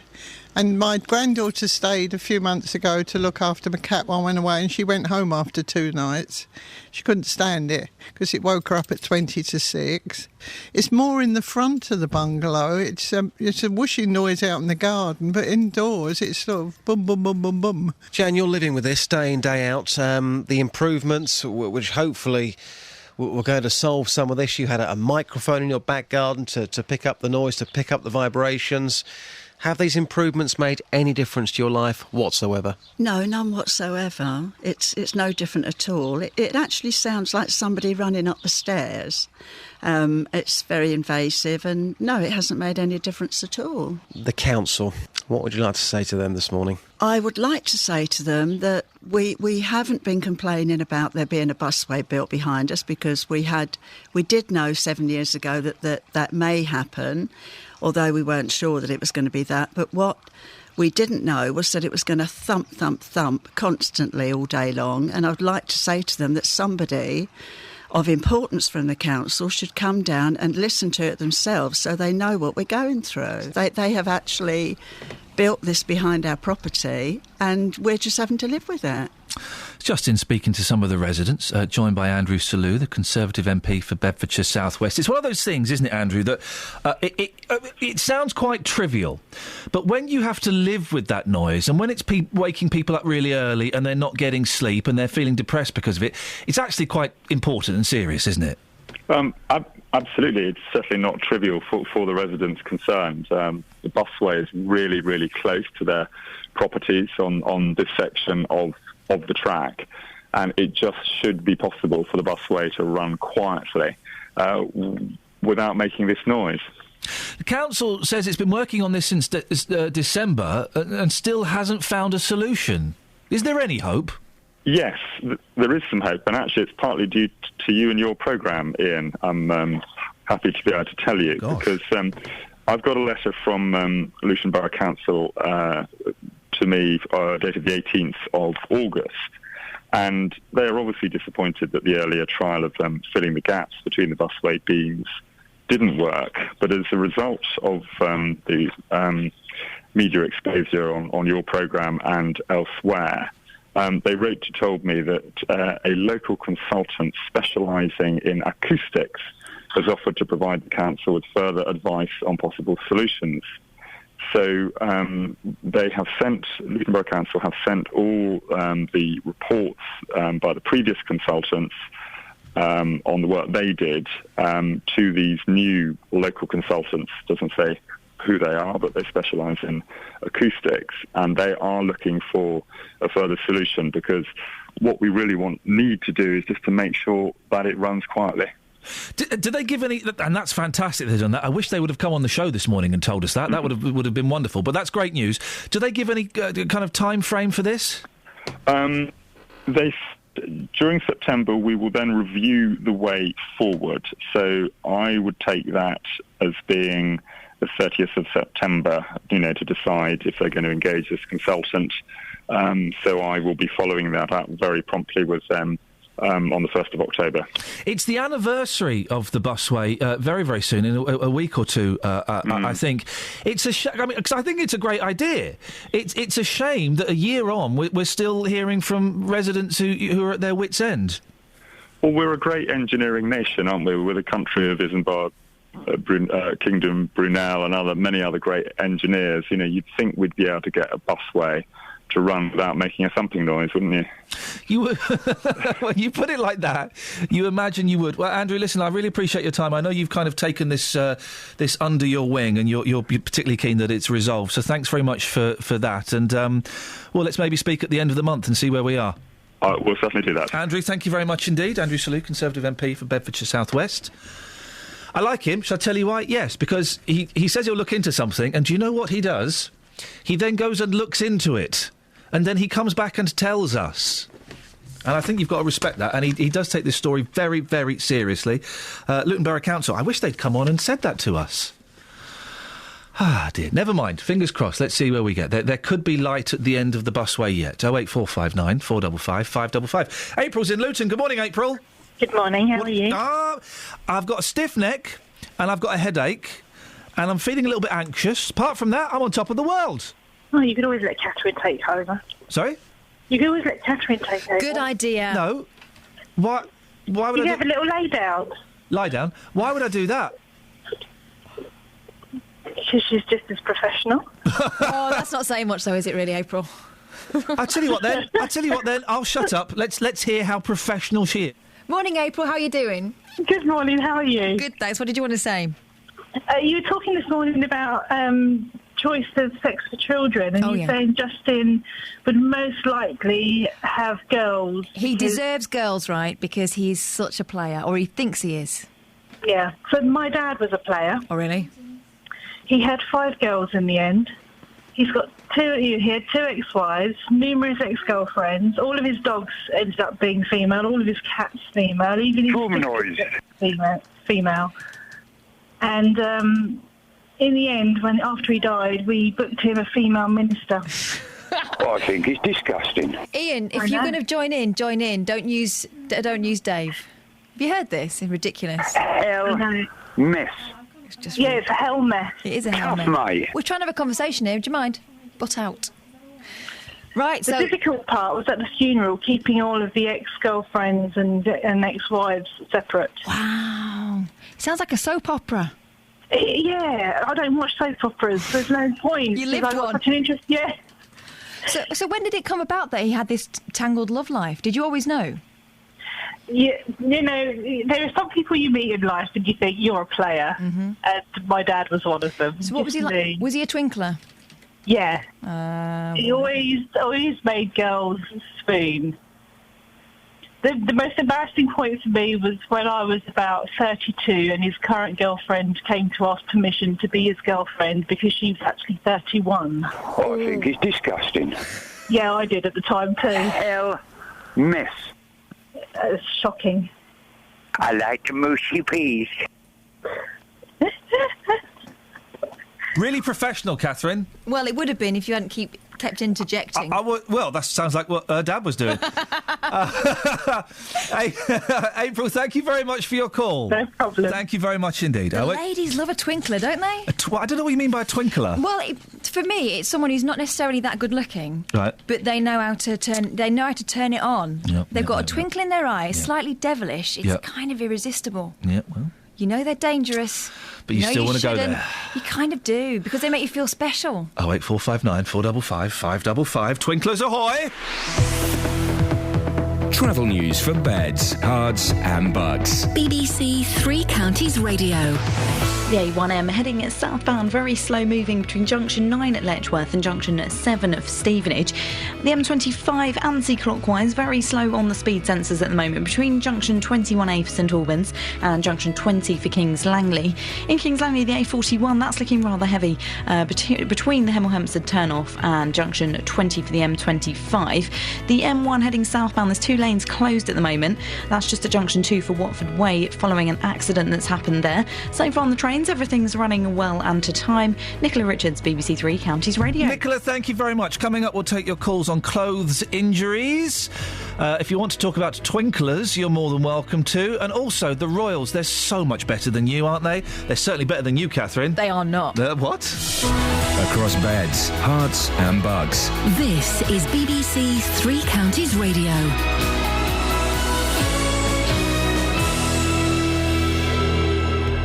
It's 7:30. I'm Simon Oxley. A new strategy to tackle gangs in Luton has been drawn up by a community partnership, including the police and the council. David Cameron, Nick Clegg and Ed Miliband are campaigning in Scotland today against independence. 2 more men will appear before Milton Keynes magistrates this morning, charged with sexual offences against a child as part of an investigation in Aylesbury. And residents living next to the Luton to Dunstable guided busway said the noise from the track is getting worse. Three Counties Sports. BBC Three Counties Radio. Gareth Bale scored both goals as Wales won their Euro 2016 qualifier in Andorra 2-1. The Real Madrid star scored in each half after the home side had taken an early lead. It was obviously a disappointing to concede a penalty, but yeah, it was massively important to get an equaliser straight away. And we had massive possession of the ball. they obviously made it difficult, which is what they're going to do to every team. But we showed our class. We kept passing the ball as well as we could on such a bad pitch, and showed our class in the end. Elsewhere, Watford striker Matej Vydra was the second-half sub as the Czech Republic beat Holland 2-1. Watford have sold their allocation of tickets for the away match at Charlton on Saturday. 3,000 Hornets fans will watch new manager Oscar Garcia's first match in charge. Midfielder Jim Stevenson scored a hat-trick as Luton's development team beat Bournemouth 5-0 at Kenilworth Road yesterday.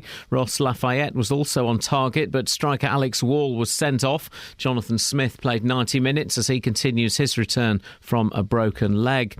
In non-league football last night in Conference South, Hemel Hempstead lost 2-0 at Haverton Waterlooville. Bishop Stortford drew 3-3 at Concord Rangers. In the Southern League Premier Division, Hitchin won 1-0 at Chesham. Biggleswade beat Burnham 1-0. Dunstable beat Arlesey 5-1.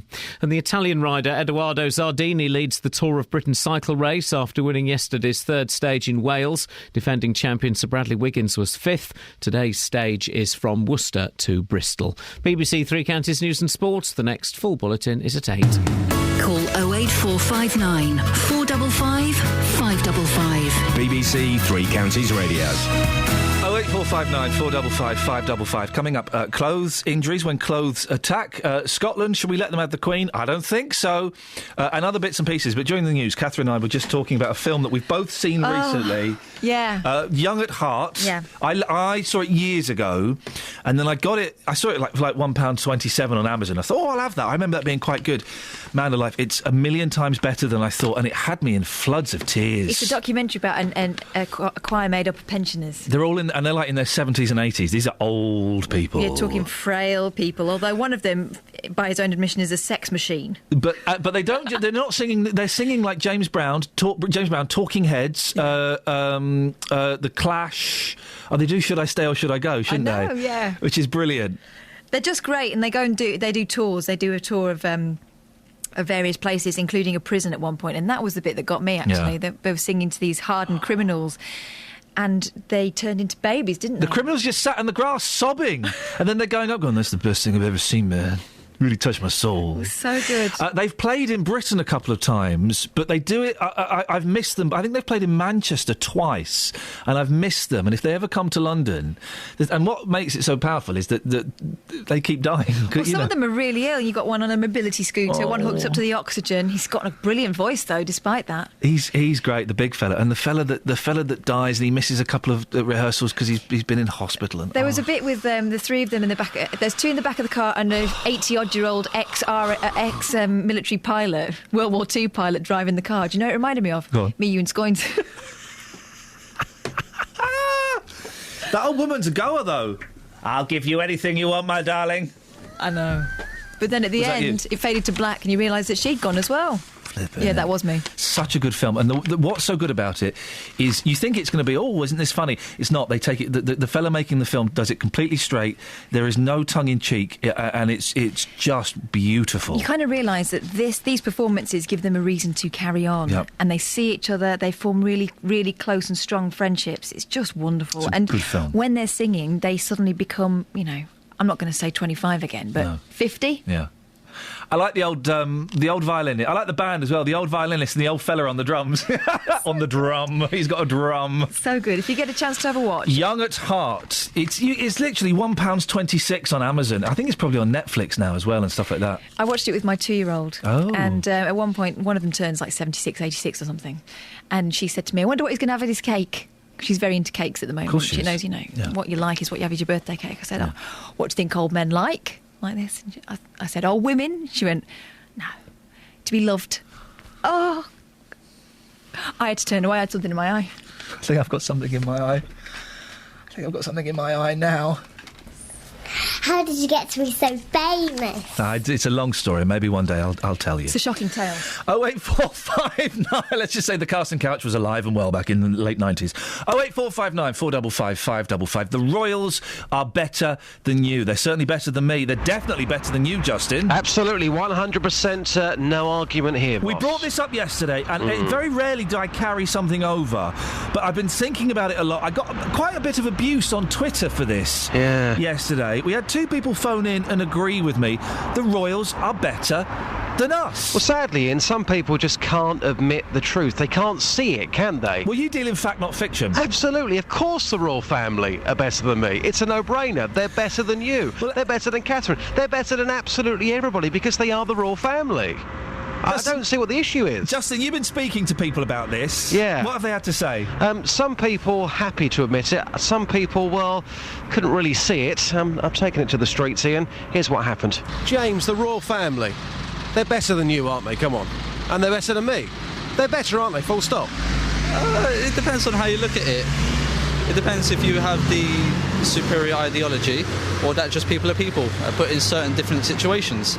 Interesting theory, but the royal family, they are better, aren't they? Come on, look at us two. They wear better trainers than us. Although we're street, they wear better trainers, they wear better cardigans, they wear better jackets, better haircuts. They're better, aren't they? Again, it's how you look at it. I'm quite happy with my beating up trainers and going to work at night to support my family. Are they better, yes or no? Again, it depends how you see it. Yes or no? How you see it. Yes or no? How you see it. Yes or no? How you see it. Yes or no? How you see it. Come on, last time, yes or no? How you see it. Nitin, how are you today, sir? Yeah, I'm fine, thank you. If you hear a whisper, give us a shout. The royal family, they're better than you, aren't they? Yes. You were straight in there with a yes. Why do you think the royal family are better than you? They're 10 times better than me.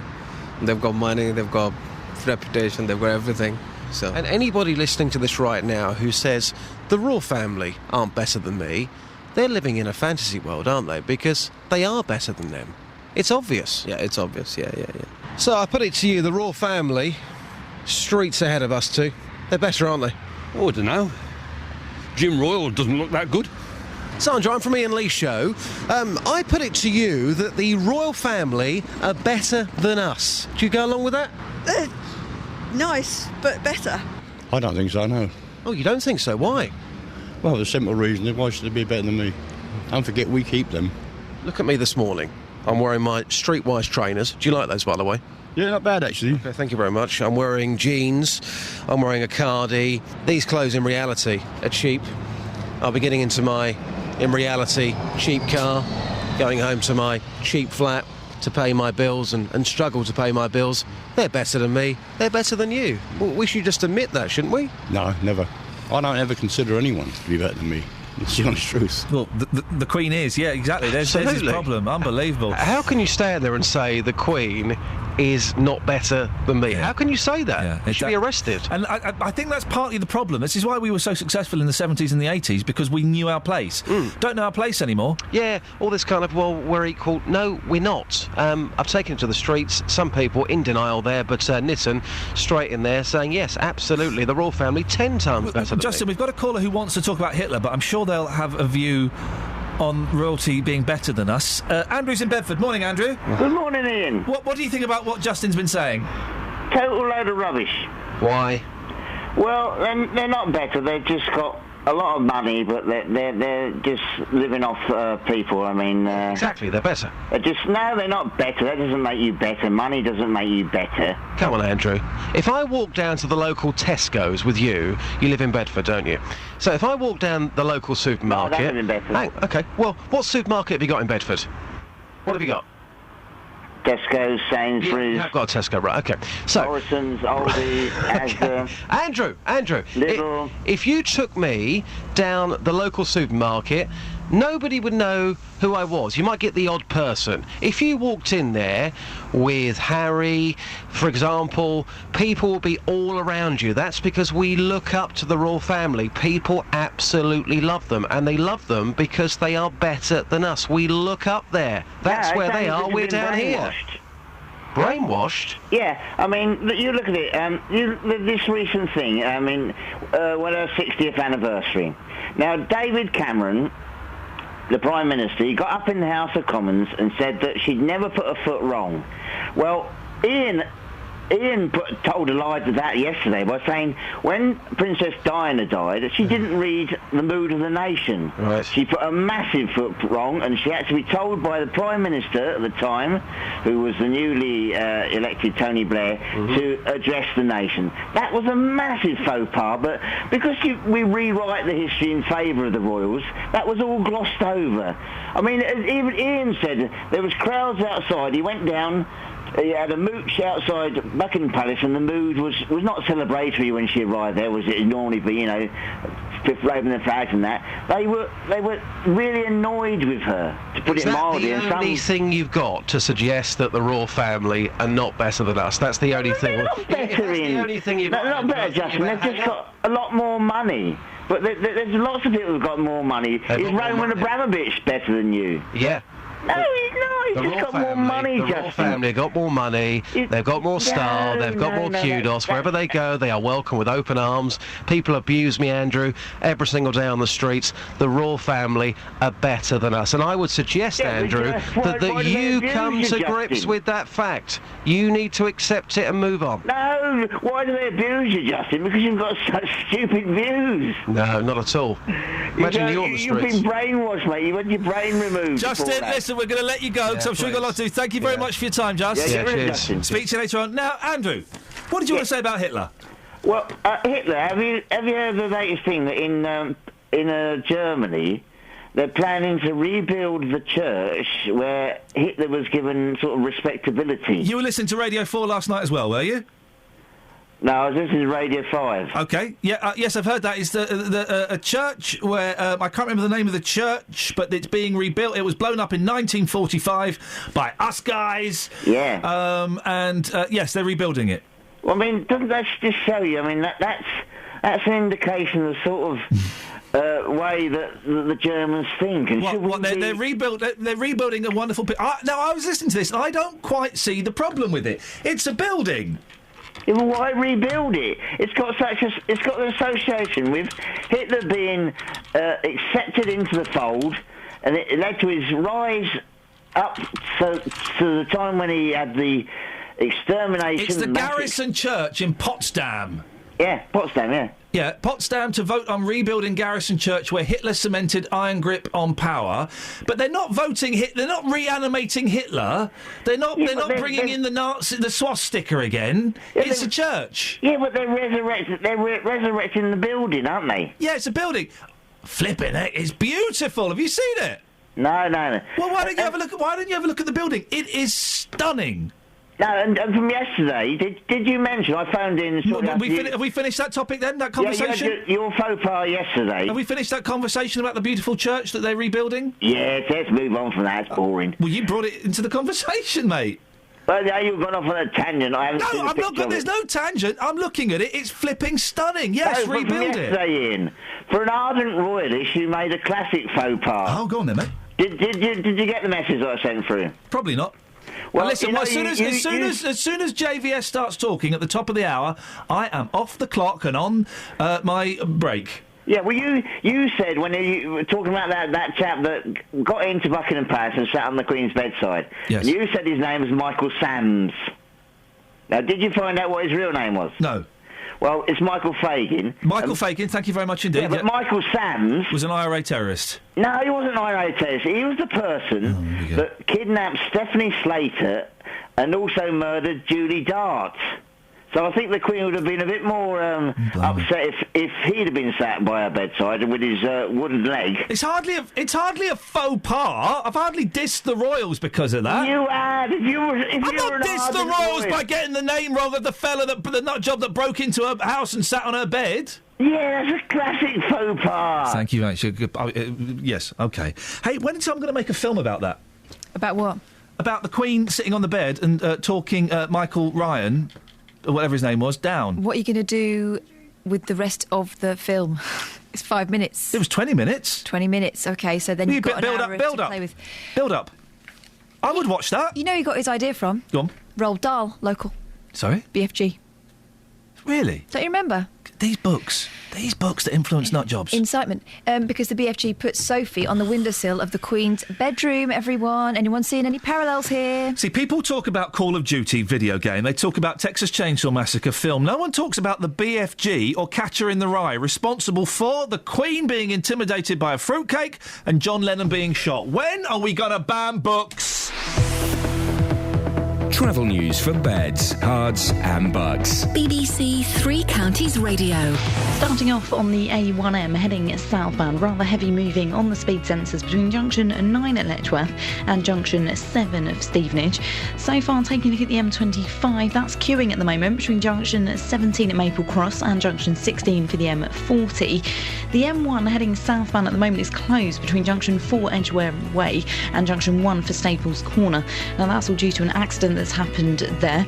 So far, looking at the trains and delays at the moment on London Midland between Watford Junction and London Euston. This is due to a signal failure, also affecting Virgin trains as well.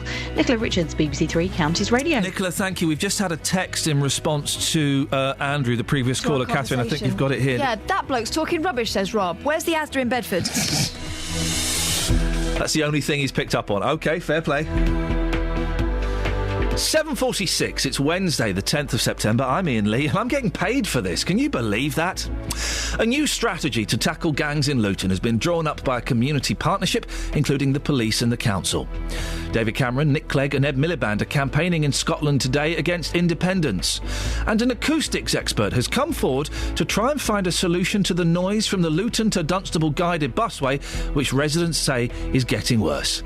Coming up, we'll be talking about Scotland and also an update on someone we spoke to a few days ago. But before that, let's get the weather.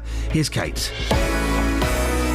Beds, Herts and Bucks weather. BBC Three Counties Radio. Good morning. This spell of fine, settled, dry weather looks like it's going to continue for the next few days. Today, we may have a bit of mist, but it's lifting. A bit more cloud perhaps this afternoon, but that will break. We'll get some decent sunny spells, and the temperature's staying at 20 Celsius, so again, pleasantly warm in the sunshine.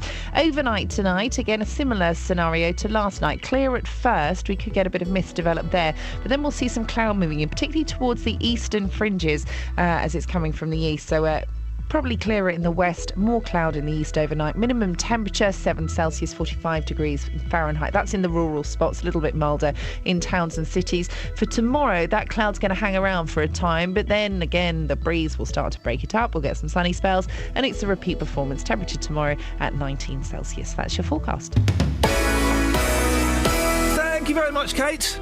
BBC Three Counties Radio's big tour of Beds, Herts and Bucks. Pretty little market town in the middle of the Chiltern Hills. It's a beautiful little town. Yeah, really green and peaceful. Exploring where you live. You get smiles along the high street. Risborough people on the whole are very friendly. All this week, we're discovering Prince's Risborough. From where I live, you can look out and there's just green fields all the way down the bottom. Telling everyone about where you live. Walking, cycling, yeah, lots to offer. You keep finding new places and new views. Even just driving about, you get surprises. The big tour of Beds, Herts and Bucks. It's got a great sense of community and the spirit here is fantastic. From BBC Three Counties Radio. Call 08459 455 555. BBC Three Counties Radio. Now, on Friday's show, we had a distressed call from a young lady called Rita. Rita had been knocked down by a huge dog in the park. It left her battered and bruised and particularly shaken. She was also having a rough time with other health issues, and we thought we'd have a little check-up and see how she is. Rita's on the line now. Morning, Rita. Good morning to you. You sound a little bit calmer than you did on Friday. Oh, yeah, the aches and pains will not go away. So just remind people what happened to you, Rita, in the park. Well, I'd had a nice morning, walked down by the canal on my scooter and talking to people, and I thought, well, I'll go up now. I had to go to the ladies, and I had to walk round the grass verge because a big van was delivering to the cafeteria, and they had it all ribboned off. Usually I'd take my scooter right up to the door of the ladies, which I didn't that day. Yeah. I couldn't get across. So I walked back round the grass verge very steadily because I hadn't even got my stick with me. Blimey. Because I can't take that on the scooter. So I just was going back to me table. I thought I'd have a cup of tea now and take it down in the middle and sit and read for a couple of hours. Out the corner of my eye, I saw a dog dash out, a big one, but I took no notice, thought he was running for the other dogs. No, he was running for this bitch. Rita, I know. for goodness sakes. Anyway, he shot me to the floor, put his paws on my shoulder, and all I could see was a big dog's face in my face. I'm glad it was the face and not the other way round. Yeah. That would have been awful. Well, anyway, they did pull him off of me, but I just hurt all over. Yeah. Every part of me got a banging on not on the grass, I was on the tarmac. Oh, dear. And you were you went to the hospital. Nothing was broken, was it? Well, I got a chip in my elbow. Oh, no. But my knee, I'm hoping to go back to the doctors later this morning. Yeah. They've given me strong painkillers, but all night long my knee is unbearable and my buttocks and me back.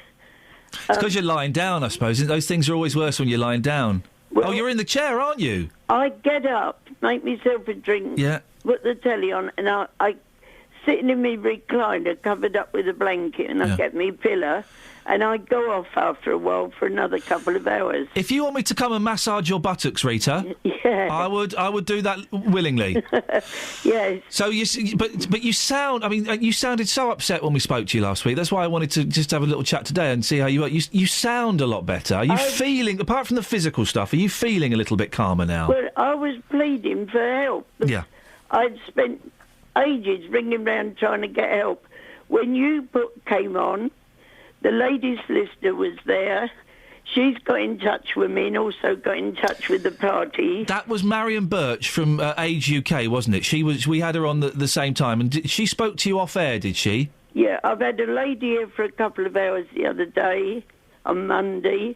The solicitors wrote me a letter what she had sent to the people whose dog it was, and it's all going ahead now. Oh, so it sounds like progress is being made, because that was your concern, if I remember correctly, that nothing was being done, and you felt like you were being not listened to. Well, it had been 2 weeks almost, but a day, and I'm not letting this go because the dog's okay, the people's okay, but the after effects when you turned 81 don't go away.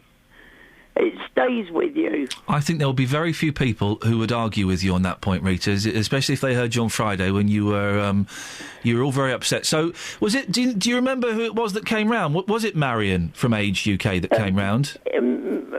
What's her name there? Dawn Martin. Okay. Another lady is ringing back this morning. Okay. And I've got the solicitor's letter here, what they've sent a copy to me and to them. Brilliant. So the solicitors are pursuing it. But it's only your radio that gets things going, isn't it? Well, we listen. We like to help, and I know Catherine was particularly distressed when you called up. Catherine was the lady you spoke to here, yes, and she said, "Oh, we've got Rita calling up. We don't normally do this, but I think you should have a chat with her." So that was her idea that we could help, and I'm glad that things have started to move a little bit, Rita. Well, Tony, the man that pulled him off and had a go at the other man for letting the dog do that to me, left me with a mobile number, and he couldn't have been nicer, the witness. Yeah. But when the police and I rung that number, we can't get him on it. Oh, dear. So if Tony's listening, I wish he'd ring Rita, please. Tony, if Tony's listening, you can get in touch with us, Tony, and we can certainly, make sure that you're put in contact with the right people. 08459 455 555. Rita, listen, you can call this show any time you want. I'm on every weekday between 6 and 9. You've heard me several times. I know, and I love it. I love talking to you. And if we don't speak to you in the next couple of weeks, maybe we'll give you another little call and just to see how things are moving on. Yes, thank you. And I hope I won't go down that park no more, and I've been going down there 70-odd years. Oh, mate, that's a shame. I'm going to the local park up near where I live now. You can terrorise them on your scooter. Well, if a dog comes to balls me, I just say to people, pull him in. Yeah. I'm scared now when I see a big dog. What you got planned for the rest of the day, Rita? You got a busy one or are you having a lazy one? Me computer's crashed. Oh, no. And the dog didn't do that. No. You can't blame the dog for that. So you won't be going on Facebook or Twitter today, then? Well, I'm going to go up and get it sorted out this morning because I can't be without that. No, what do you use the computer for? What are you up to? Well, the iPad. Video games? iPad, because all my family's in Australia. Ah, so a bit of Skype? Yeah, well, no, I'm learning that one. Oh, OK. But I'm not brilliant, but I'm having a go. So who's in Australia then? What family members? Well, my brother's family. My brother's dead now. Yeah. And then friends in Adelaide. Oh, once you get... Skype is amazing. Once you get up and running, you'll be able to see them and talk to them. It'd be fantastic. Yeah, you got to get washed and dressed every day. You see?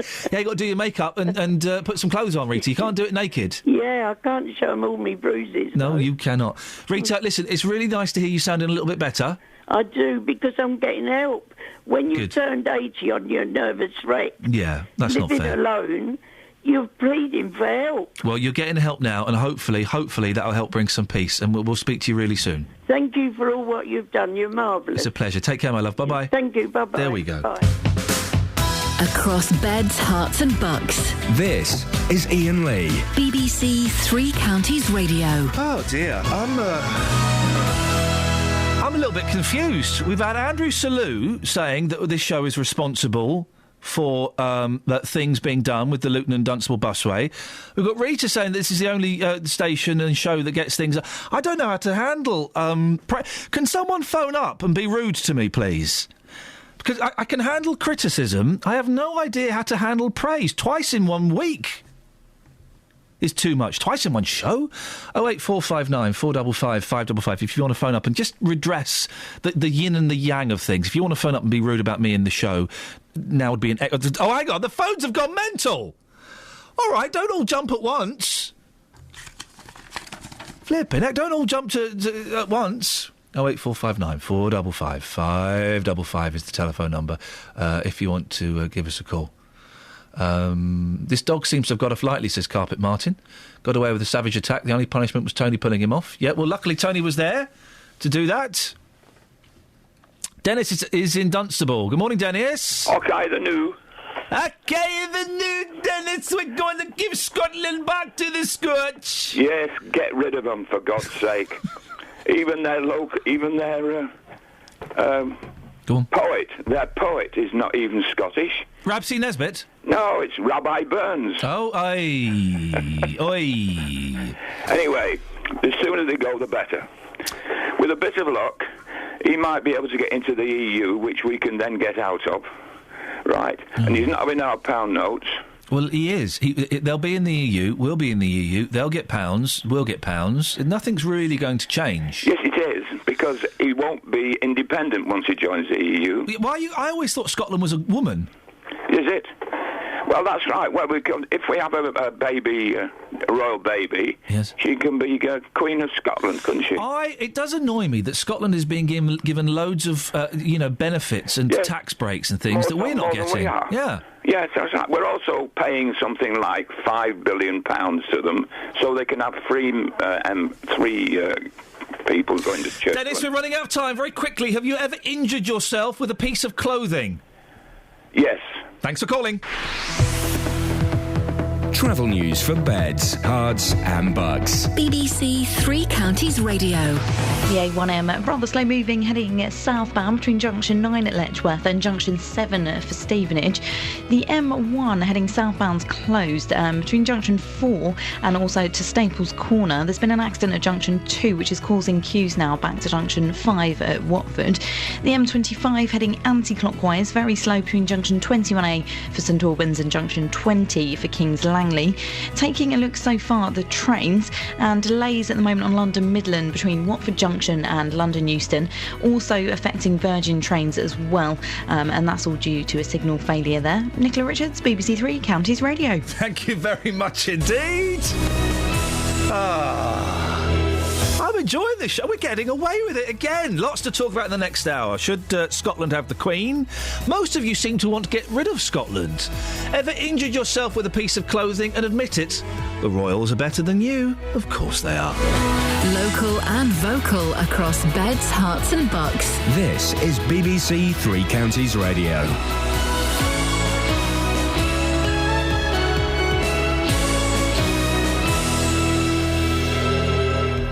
It's 8 o'clock, I'm Simon Oxley. The headline's new strategy to tackle gangs in Luton, Cameron, Clegg and Miliband campaigning in Scotland, and possible solution to busway noise. BBC Three Counties Radio. A new strategy to tackle gangs in Luton has been drawn up by a community partnership, including the police and the council. It will include work with schools and increased police activity where gangs operate. Now the Borough Council want the public's view on whether the proposals are the right way forward. Professor John Pitts is an expert in gang culture from the University of Bedfordshire. Luton Community Safety Partnership are in a good position because they're drawing upon a lot of work that's been done over the last decade in other places. So I think they're in a very good position to put together what they describe as an evidence-based response.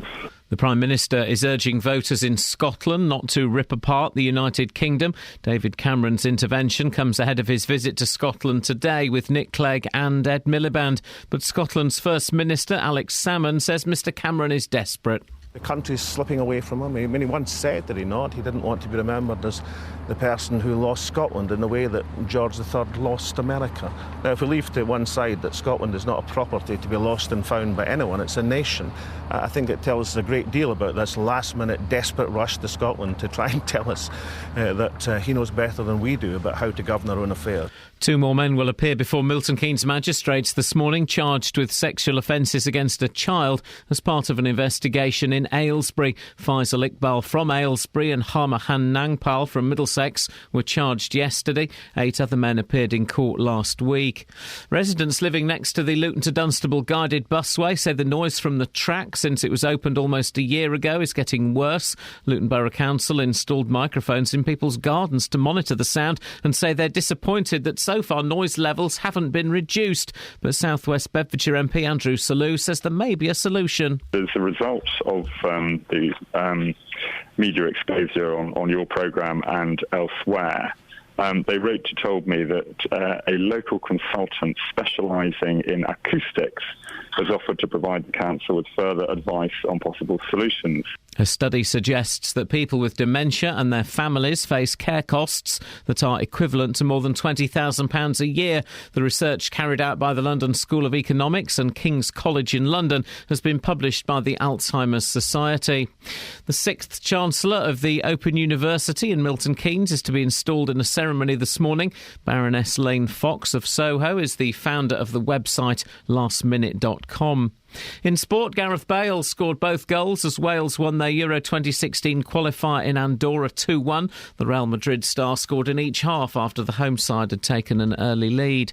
The weather, another dry and bright day, maximum temperature 20 degrees Celsius. And you can get the latest news and sport online at bbc.co.uk/Three Counties. BBC Three Counties Radio's big tour of beds, hearts and bucks. Pretty little market town in the middle of the Chiltern Hills. Exploring where you live. You've got more or less all the shops you need for a weekly basis. And you had a very strong sense of the place. All this week, we're discovering Prince's Risborough. You keep finding new places and new views. Even just driving about, you get surprises. The big tour of beds, hearts and bucks. BBC Three Counties Radio. Morning. Suddenly it's nearly 4 minutes past 8. What the heck is going on? Lots to talk about. Gangs in Luton. Should Scotland keep the Queen if they go independent? The royal family are better than you. And when clothes attack, call me now. 08459 455 555. Across beds, hearts and bucks. This is BBC Three Counties Radio. Tony's talking like a spurned lover on the texts. Tell the Scottish to jog on. They want their Dundee cake and eat it. Well, they don't want to be part of us. This hurts me. Well, sounds like The Godfather. Yeah, this hurts me. It's not me, it's if you want to go, well, go. But you're not having the kids, brackets, our Queen, the Pound, the BBC. You can keep your crankies, your porridge oats and your men wearing skirts. Dirty boys, says Tony. Yeah, there's a thing. We should pull out of Scotland. The B, the C. We should pull out of Scotland. That'll teach them a lesson. Yeah. What would they have then? Heart. Actually, it's quite a good deal, isn't it? They might like that. Yeah, probably. Anything else? Yeah. Oh, you want me to tell you? Yes, please. That was the thing there. This is from Andrew, the GOG in High Wycombe. In the 70s, we all suffered attacks from the then fashionable polyester and nylon clothing. This is when clothes attack. Call me now. 08459 455. I've severely injured my neck, and it's working its way down to my back simply by taking the hood off my head. You're too old for a hoodie, and now your body is telling you that. Isn't it just? Saying we've all suffered attacks from the then fashionable polyester and nylon clothing of the 70s with the obligatory static electric shock. Yeah. And most men will have suffered Mr. Wiggly getting caught in his trousers. Okay, but by the way, the electric shock thing, right? Every time I get out of my car and shut the door, I get an electric shock. Can you see it? Because it's dark when you do that. No, you can't see it. It flipping hurts. And every time I forget it, and then I get it. What's that? Is my car dangerous? It's your shoes/car bit combination. How do I stop it? Different shoes. Drive naked. It's an idea. 08459 455 555. Now, slightly more serious issues. 2 years after the hit-and-run murder of 19-year-old Delaney Brown, the authorities in Luton are reviewing their approach to gang culture. Delaney's killer was 22-year-old Kyle Beckford. He and Delaney had been school friends who ended up running with rival gangs. Well, now the local community safety partnership has come up with a strategy which aims to keep boys like them on the straight and narrow. In a moment, we'll hear from Labour councillor Nassim Ayub, who's Luton Borough Council's portfolio holder with responsibility for community safety. But first of all, we can speak to Andy Adams, who is a concerned resident. Good morning to you, Andy. Good morning. Do you know people in gangs? Well, when you say gangs, that defines something that you talk to young people, they don't classify themselves as gang members. That's one thing to start off with. They don't associate themselves as a gang. So what do they? How do they label themselves then? They're just normal people who have friends, and that's it. They don't go around and say we're this gang or we're that gang. But from the outside, I mean, but would you class them as gangs? I wouldn't class them as gangs. No, it's same. If I'm with a group of people, I don't say that I'm in this gang. I'm in a gang. Just because you're in a group of people or a group of friends, it doesn't mean that you're a gang. Everybody isn't that these groups, and you can tell me if I'm wrong on this. The part of these groups is kind of an honour and a loyalty thing. An honour and a loyalty thing. Yeah. Okay, then you would have people who would look out for you in that respect. So if that's what you want to say is honour and loyalty, then yeah, that you could say that. But in terms of your safety, then yeah, if you're a friend of somebody. So, but these people, I imagine, the ones that we're talking about, are looking out for each other with violence. Well, to protect themselves, you would say that they're looking out for themselves. With violence? Violence is a method. I wouldn't say it's an unacceptable method, of course. Yeah, that's correct. That's correct. What do you think of this strategy that's being introduced? Well, to be honest, yesterday was the first that I became aware of that there was a strategy being put together, and I had a quick look at it. And I see the agencies that have put this strategy together are all statutory agencies like the Luton Borough Council, the Fire Brigade, the police, and I believe a clinical organisation as well. So in terms of a strategy, that they are statutory bodies already. So they have an obligation. But they are coming up together. They are joining forces together to come up with a strategy to deal with this problem. Do you think that it's a problem that they're statutory bodies? Well, no, they have an obligation to do that anyway. Yeah. So you would expect that to be happening. Yeah, but they've come up with a specific. They've come up with a specific plan. Right. Okay, and that's all good. So that again. That needs to be done, and that's commended that they are doing that. Yeah. What do you think they should do? What do you think they can do to deter this kind of crime and violence? Well, to what they need to do is actually get on the ground with those who they're saying are causing these problems, and look into why these issues are arising and what needs to be done to divert these issues. Andy, stay there. I'll bring you back in a second. I'm joined now by Nassim Ayab, a Labour councillor. Nassim, thanks for joining us. What's the aim of this strategy? Well, the aim of the strategy, it was developed to prevent any violence related to young people based on best practice, really. And a number of sources used, which includes the Home Office guidance on tackling gangs and youth violence, using the experience of other areas, including London boroughs. So we're just building on that, really. And how successful has it been in other areas? We're learning from good practice, really. That's because it's been successful in other areas. We're building on the success there to bring it here into Luton. And how do you measure that success? You say that there has been success. How has that manifested itself? Well, at the moment, it's early stages here in Luton because. But in other areas that you're modelling yourselves on.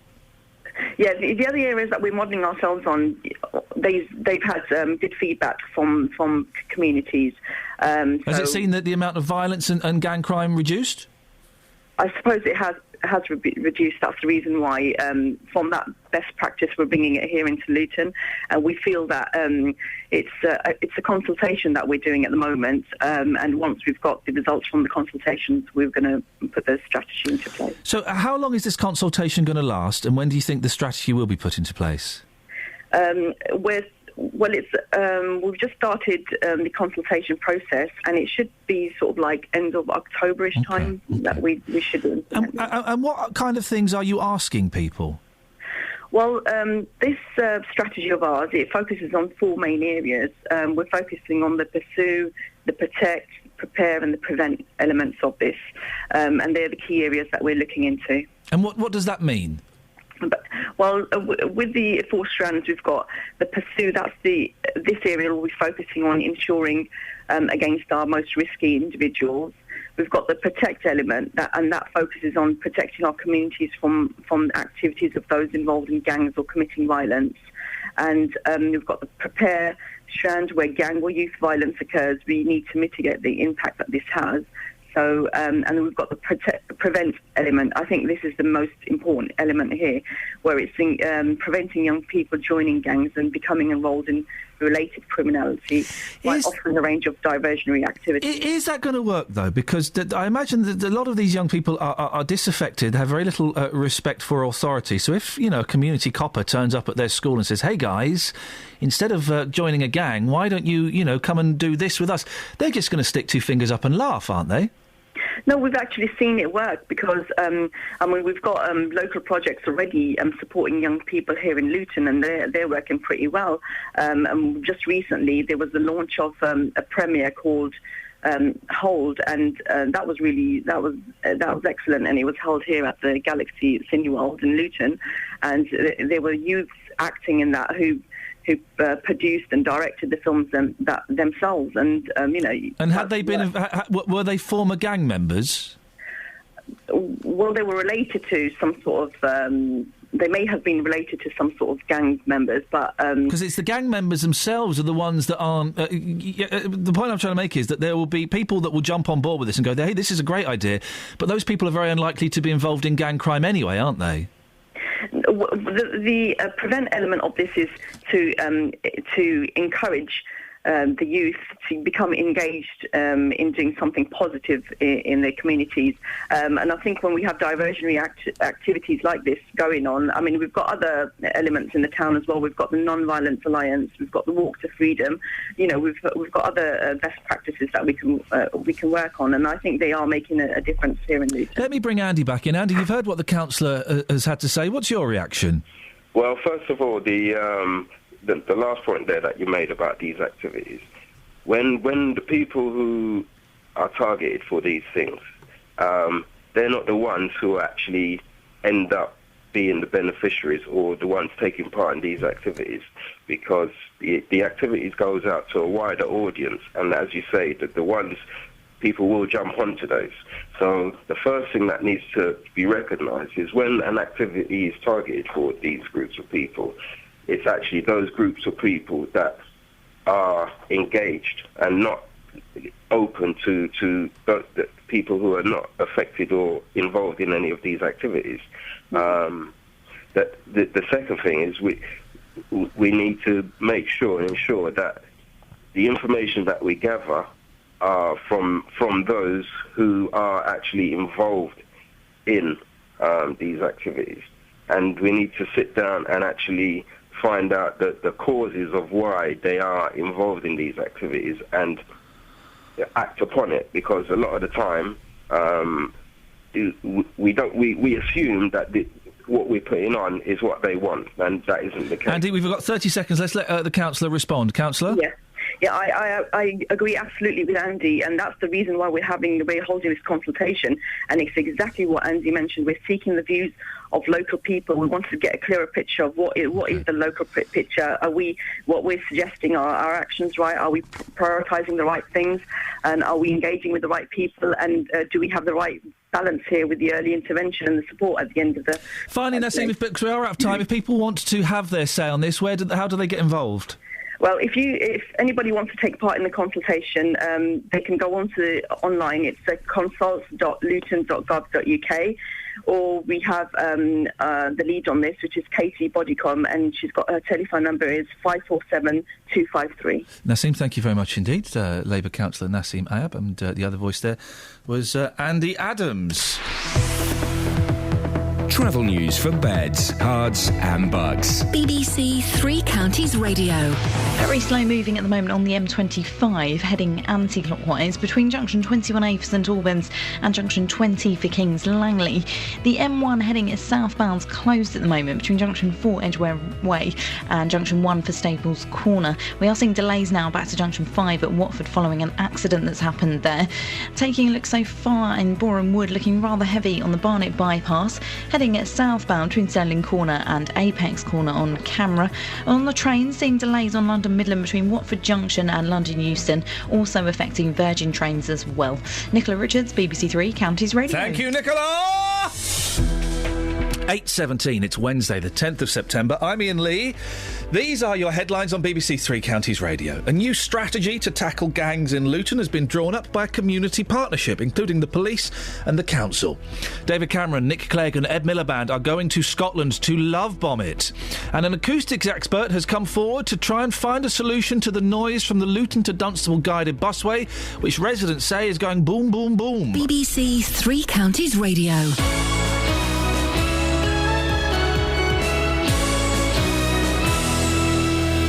Boom, boom, boom, boom, boom.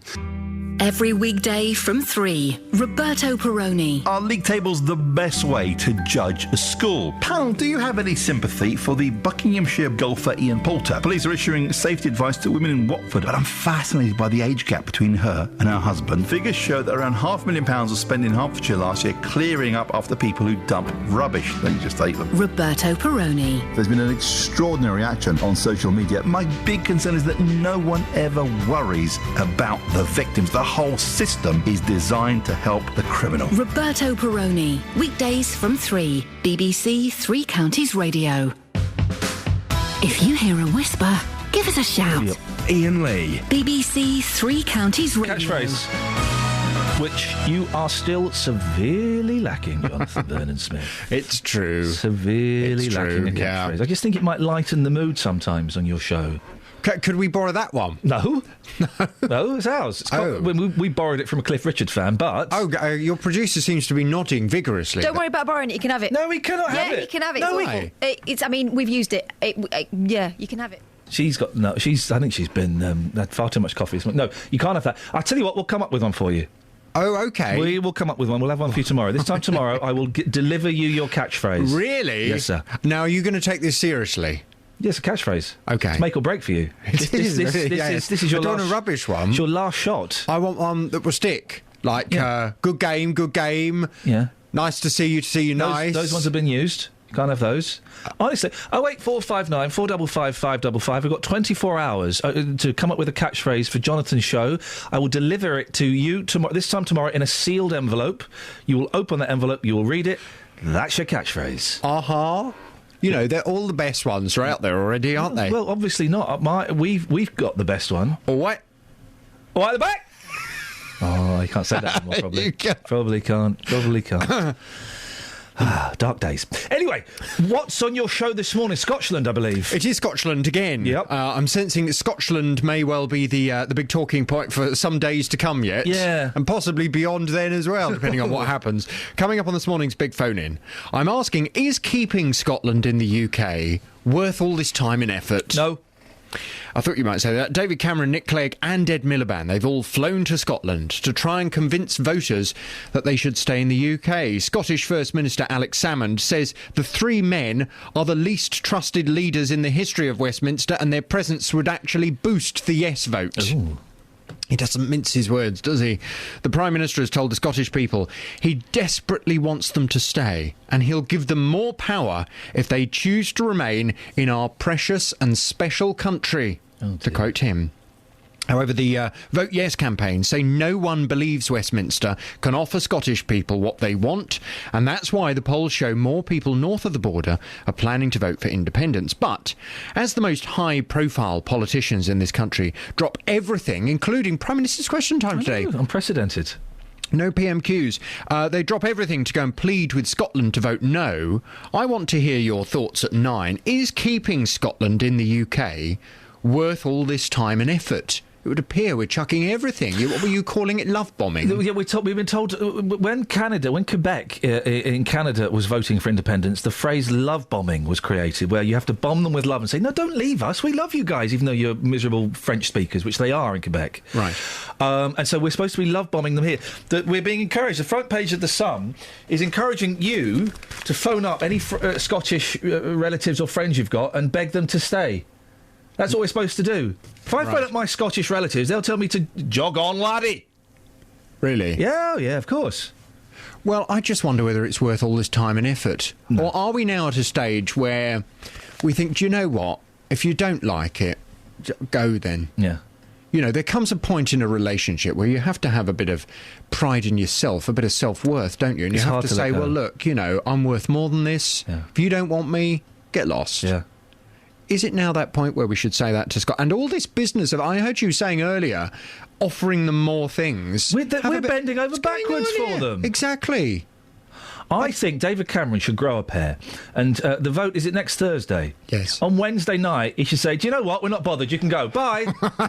That would take the wind out of Salmon's sails. Well, very often, the psychology of you know, in a relationship, keeping somebody with you is to kind of set them free and just to say, you know what, go. If you don't want it, go. And then they suddenly have this realisation, ooh, but actually, I really miss him. I really miss him. I don't want to go. Perhaps that's what we should do with Scotland. You're the master manipulator. Yeah. A horrible man. You see, they should have come to me. Never mind all this, let's jump on an easy jet and go up to Edinburgh and say, please stay. Yeah. Please be our friend. Yeah. Bit of tough love. Yeah. That's what they should have done. You really are a very, very strange man. Coming up this morning on the Big Phone-In. I say that with love. Is keeping Scotland in the UK worth all this time and effort? By the way, we've got some feisty guests to fight this out. Yeah. Ooh, don't miss it from 9. I won't miss it from 9. This is Iain Lee on BBC Three Counties Radio. All right, little drummer girl. Sold a pup? Ring us up. What pup we've been sold? Any pup. Here's a pup, Justin. If you gotta go, you better go now. Go now. Are you back on the air on Saturday? Go. Yes, I'm back on the air this Saturday. Because they brought you off on Saturday, didn't they? Yes, I was scrapped for Luton's 1-0 defeat at home to Plymouth, but unfortunately, the following Saturday, the 20th, I'm going to be taken off again, this time for Watford at home to Bournemouth. I mean, no one brings Justin Dealey off on radio. No one does it. Well, they're doing it for the Watford game. Oh, man alive. Frustrated. What do you do for those 2 hours? You just sit at home playing records and talking to yourself? That's exactly what I did last weekend, actually. Yeah. I managed to watch some of the football, but at half-time, I managed to go upstairs to my bedroom, get a few CDs out, and say, this was a big hit. I've not heard this one in a long time. I think it peaked at number 6. But in the US it did slightly better, going to number 3. Then the dog leaves the room, you've got no audience. Yes, exactly. We've been talking about Scotland and the Queen. I don't... Oh, dear. All right, mate. Keep it impartial. I don't think that Scotland should keep the Queen if they go independent. Yep. Well said. Thank you. I just don't see what the issue is. If you want to go your own way, that's absolutely fine, but do you deserve the Queen? Probably not, after all of this fuss. Well, I've been taking this to the streets here and asking people, should Scotland go their own way? Do they deserve the right to take the Queen with them? Here's what people had to say. If they want to go their own way, go their own way. It's like every other country. They can't have the cake and eat it. You know, they're going to use the Queen as their member of state, I suppose. Head of state, yeah. Yeah, let them have their own Queen, you know. That's what they've done in the history, didn't they? Would you like Scotland to go their own way? I'm sensing that you would. Yeah. They've got their own way of life anyway. It's different to down here, you know. Do you care about Scotland in the slightest? No, not really, no. I just staggered by the whole thing. So they don't deserve the Queen. You want to go your own way, that's fine, but you're not having the Queen. Correct. If they choose to, why not? I mean, if that's a historical thing, isn't it? So, you know, it's a nice to have. If they wanted to, just because it's nice to have, then keep her. If not, if they don't want to, I don't see why they have to. They're talking about her becoming head of state. Do they deserve to have her as head of state if they want to go their own way? It deserves. That's a little bit... It's like having your cake and eating it, isn't it? Yeah, but that's like chastising them for being naughty, isn't it? Because you've decided to detach yourself from England, then no, sorry, you can't have Liz as the head of state anymore. Lizards? So you've got absolutely no problem. If they want to go independent and have the Queen as head of state, you've got no issues with that at all. None whatsoever. That woman said lizards. If they want to have lizards running their country, that's fine by her. It seems obvious to me. Listen, we're throwing all this stuff saying if you stay, we'll give you, you know, you can have the colour telly, you can have your own room, you can even put posters up using blue tack if you want. Yeah. And we should just, I think we should just say bye, thanks very much, and you're not having the Queen. I mean, simple as. It's going to be an interesting phone-in with Jonathan today. I mean, we went out, 2 days ago, asking people what Scotland is famous for. In 30 minutes, I think the best we came up with was marmalade. People on the streets, I've got to be honest, they don't really care. People are becoming frustrated now. So much talk about this. If you want to go, just go. Justin, can I set you a Justin Dealey mercy dash? Yeah. You've got 25 minutes to find me somebody who's injured themselves with a piece of clothing. Can you do it? Have you done that to yourself? Yeah, I pulled my neck yesterday taking the hood off my when I was... Oh, you did, didn't you? Yeah, I totally put my neck out. Yeah. Yeah. On a hoodie. Yeah, it's killing me today. Right, OK. You got 25 minutes. Can you do it? It's a tough one, but, boss, I shall try. Justin, thank you very much indeed. We're looking as well for a catchphrase for Jonathan Vernon Smith. It will be delivered tomorrow in 23 hours and 50 minutes. Yeah, and if it could not contain swear words, we might be able to read it out. Thanks very much, guys. That would be certainly very, very helpful. Carpet Martin's got one. Oh, yeah. Who's right? Dramatic pause. Your rights. Oh, That's not bad. That's the best so far. It's the only one we've had so far. We've had some more. Go on. I mean, some don't have swears in. Stephen St Albans, thanks for yours. Can't read it out. I can imagine that in his voice. Who's right? Your rights. Caroline in Bedford, catchphrase. How about if you want compo, give us a shout. No, right. He doesn't do compo, and that sounds a little bit like my excellent catchphrase. Yeah, it does. He doesn't do compo. Just adapted. And another one about... No, we're not going to do that one. OK. But thanks, guys. Thanks for your suggestions. You can text if we could those in. read them out at some point, it might be helpful. 81333. Start your text 3CR. We need a catchphrase. I just think it's one of well, let's be honest, many things that's lacking from Jonathan's show, but this is one thing that we can certainly influence. Exactly. We're happy to help. Happy to help. Mark sent us a text message about he's an angry royalist. Do you want it now? Do you want it in a couple of minutes? We've teased them. Yeah. Let's have it after the travel and the news, shall we? Ooh, it's got you on the edge of your seat, hasn't it, Nicola? Yeah. OK. Travel news for beds, cards and bugs. BBC Three Counties Radio. The A1M heading southbound, rather heavy moving on the speed sensors between junction 9 at Letchworth and junction 7 for Stevenage.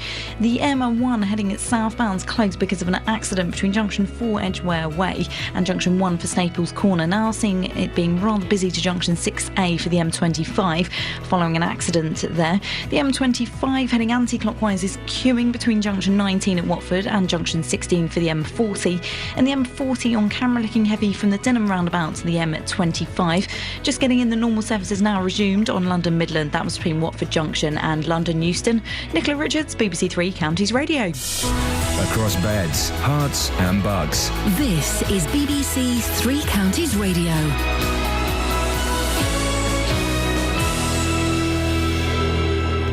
It's 8:30. I'm Simon Oxley. A new strategy to tackle gangs in Luton has been drawn up by a community partnership, including the police and the council. It will include work with schools and increased police activity where gangs operate. A man has been charged with attempted murder after a stabbing incident at an Aylesbury shop on Monday afternoon. 63-year-old David Clark, of no fixed abode, will appear at High Wycombe Magistrates Court today. And the Prime Minister is urging voters in Scotland not to rip apart the United Kingdom. David Cameron's intervention comes ahead of his visit to Scotland today with Nick Clegg and Ed Miliband. Three Counties Sports. BBC Three Counties Radio. Gareth Bale scored both goals as Wales won their Euro 2016 qualifier in Andorra 2-1. The Real Madrid star scored in each half after the home side had taken an early lead. The match was played on a 3G surface, which was only past fit last week. Here's Wales manager Chris Coleman. We were a bit disillusioned, I think, when we saw the state of the pitch, to be honest with you, and we knew it was going to be a scrap. Couldn't play the way we would normally want to play, and we just had to do the job. We had to stay in it and keep probing, keep our cool and confidence.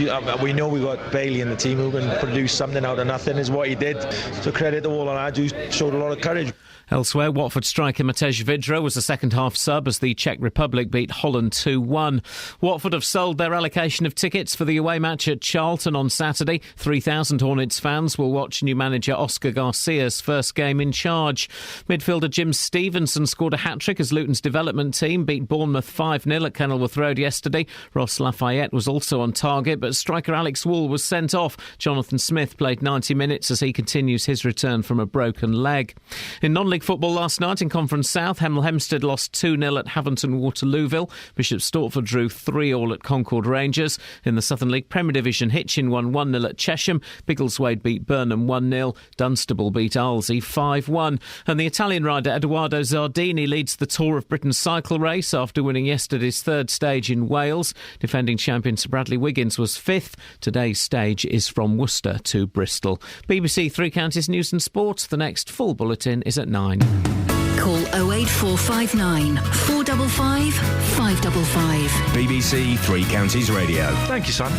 This is Iain Lee, BBC Three Counties Radio. Catherine is there. Mark is livid. Uh-oh, go on. Livid. Oh, blimey. Not something I've done, is it? Yes. Ouch. Mark, Iain, would you please refrain from saying the Royals are better than us? I'm a true royalist through and through, but I don't agree with what you're saying. Well, then you're not. You'll just be antagonising people who are not royalists. Even though I don't understand their argument, as the royal family bring in far more wealth to the UK and London than the money we take out, we must respect other people's views. Thanks, Mark. So he respects other people's views, but not yours. Well, Mark, you're wrong. The royal family are better than you because they would never have sent an angry, hastily scribbled text. And also, you've just said it, that the amount of money they bring in. How much money do you bring into the country? They're better than you. They're better than me. Certainly better than Catherine. She's from up north. 08459 455 555. It's a conversation we were carrying over from yesterday. I don't normally do this, but I was thinking about this so much after the show. It's obvious to me that the royal family are better than us. And I was really disappointed that we only had 2 callers yesterday phoning in to support that train of thought. I think it takes a mature person to accept that, some of us are not as good as some others. And I had a lovely message. I can't remember her name. The young lady who phoned in, her Uncle Les, had a picture with Prince Charles. I cannot remember her name. I'm trying to find it now. She sent me a very, very nice message on my Facebook page, Iain Lee Official, and she said if I go to her page, I'll find the picture. Lisa, that was it. Lisa, thank you, Lisa. She sent me a very nice message. So thank you very much for that. The Royals are better than you. You know it. 08459 455 555. Continuing the royal theme, and this is linked. If Scotland get independence, they won't. You all right? Yeah, I'm just looking at some of the suggestions of catchphrases for Johnny. I'll get to that in a second. If Scotland goes independent, they won't. They'll bottle it and then drink it. Oh, come on, it's a joke, guys. For goodness sakes. Then they shouldn't have the Queen.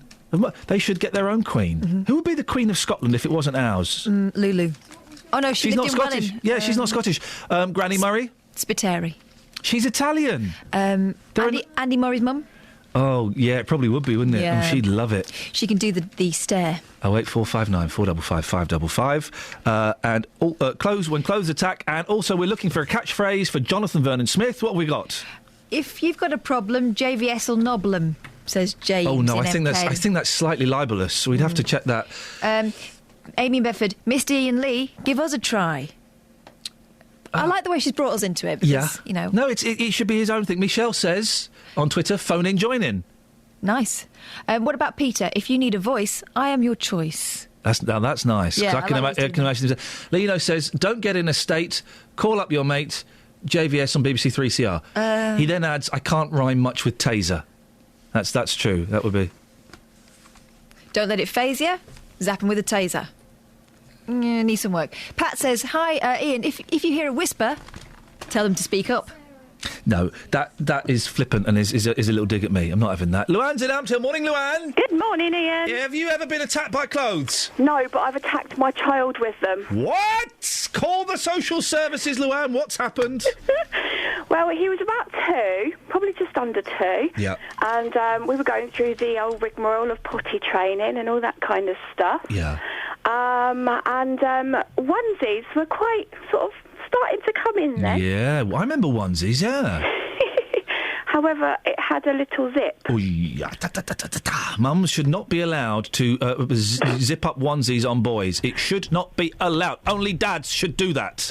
Yeah, well, unfortunately, Mumsy did see. Oh. And Mumsy Dad did see. Yeah. And a little something he got stuck in. Wee Willy Winky. The trouble is I felt more I think I felt more pain than he did because I had to undo it again. Luann, trust me, you didn't.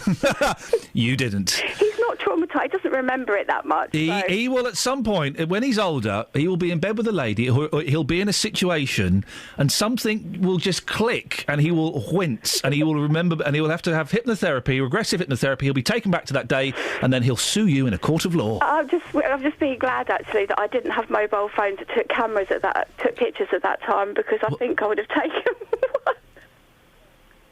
I was laughing so much that I was crying. You were laughing? Yeah. At his winkle stuck in a zip? Yeah, because I didn't know what else to do. I think it was more of that panical laugh rather than his panical laugh, yeah, or the nasty laugh. How much? I mean, what? Oh gosh, it wasn't much. It was probably it was enough to notice it. Put it that way. You could see it poking out the other side. Yeah. Luann, thank you very much indeed. How could you laugh at that? How could you laugh? Panical. It's the panical laugh. Flip it. That poor little boy. My boys, they wear. In fact, my eldest was wearing a onesie pyjamas last night, and it's that zip. That zip goes right there, and I just say, breathe in, son. You don't want to get that caught. Only dads should be allowed to do that zip up. Yeah. Because we know. One of the many reasons I wasn't entrusted with sons. Well, yeah. Devil may care attitude to zips. 08459 455 555. Carlo's in Bedford. Good morning, Carlo. Good morning. How are you? Hold on. I'm crossing my legs after that last story. That's terrifying. We've all been there. Carlo, what can I do? I can hear you're desperate for a cigarette, so I won't keep you for too long. What would you like to say, sir? The JVS's catchphrase. Here we go. Yeah. I make it my job to sort out your prob. But blum don't rhyme, does it? No, I'm trying to say it again, Carlo. I make it my job to sort out your prob. It's not bad, actually. It's not bad. It's certainly got something going for it. I think. Hang on. I've got a few more on Twitter. Hang on a second. I'm not going to read that. No, they've all got swear words in. It's all about lots of people debating and stuff. No, Carlo, listen, it's on the list. Thank you very much indeed. 81333. Start your text 3CR if you want to give us a little cheeky text. We need a catchphrase. We've got this, okay? We're spoilt for choice. We've got this. If you hear a whisper, give us a shout. If you hear a whisper, give us a shout. If you hear a whisper, give us a shout. Okay, she's not being shot. 08459 455 555. Carpet Martin's got another one. When you can't afford Dominic Littlewood, call JVS. Well, no, that's a little... No, come on. I think that's a little bit unfair. 08459 455 555 is the telephone number if you want to give us a call. Barbara's in Stevenage. Good morning, Barbara. Good morning. What would you like to say? when Scotland go independent, do we still give them the weather forecast? Oh, because, what, as part of our forecast? Yeah. That's a really good question. I hope not. No, I hope not. And do they still get EastEnders? Oh. Ah, you see, do they still get all their... Do the BBC treat them as such, or do they stuff them with an extra bit on their television licence to get them to get what they want? Do you know what? That's an excellent... I was saying the BBC should pull out of Scotland, but no, that's incorrect. They should... be charged, what, another 50? If we take it up to around £200 for them. Yeah, because France would have to pay to get anything British, wouldn't it? Yeah, you're absolutely right, Barbara. Yeah, exactly. Are you bothered about Scotland? Because I don't think anyone this side of the border is really that bothered.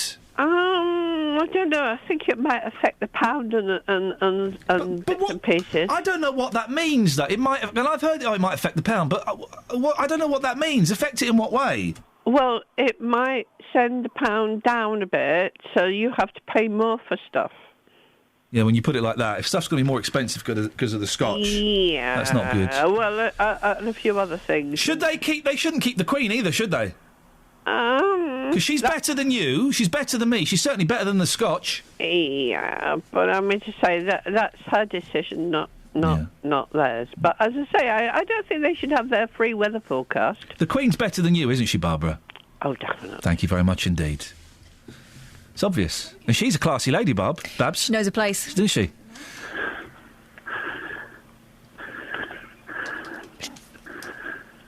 Is that Darth Vader on the line?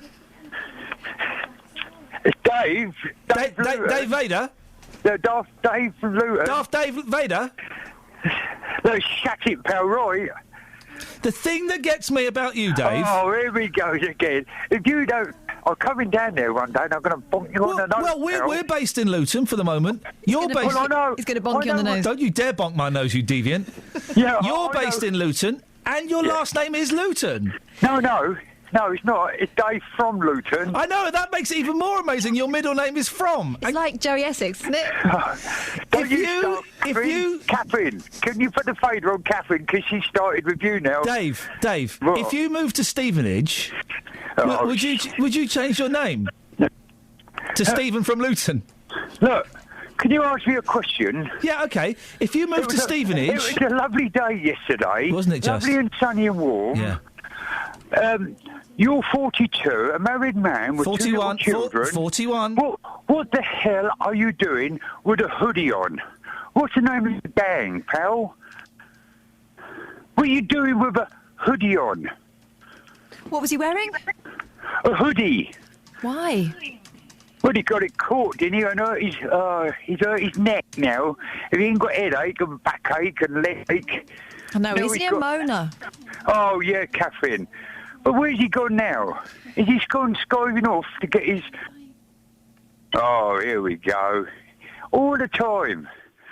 Jonathan Bernard-Smith, come on down. Come on down. It's been... Yeah, royalty for when you put in my name, my voice on the radio. Hello? Oh, here we go. A hell mess.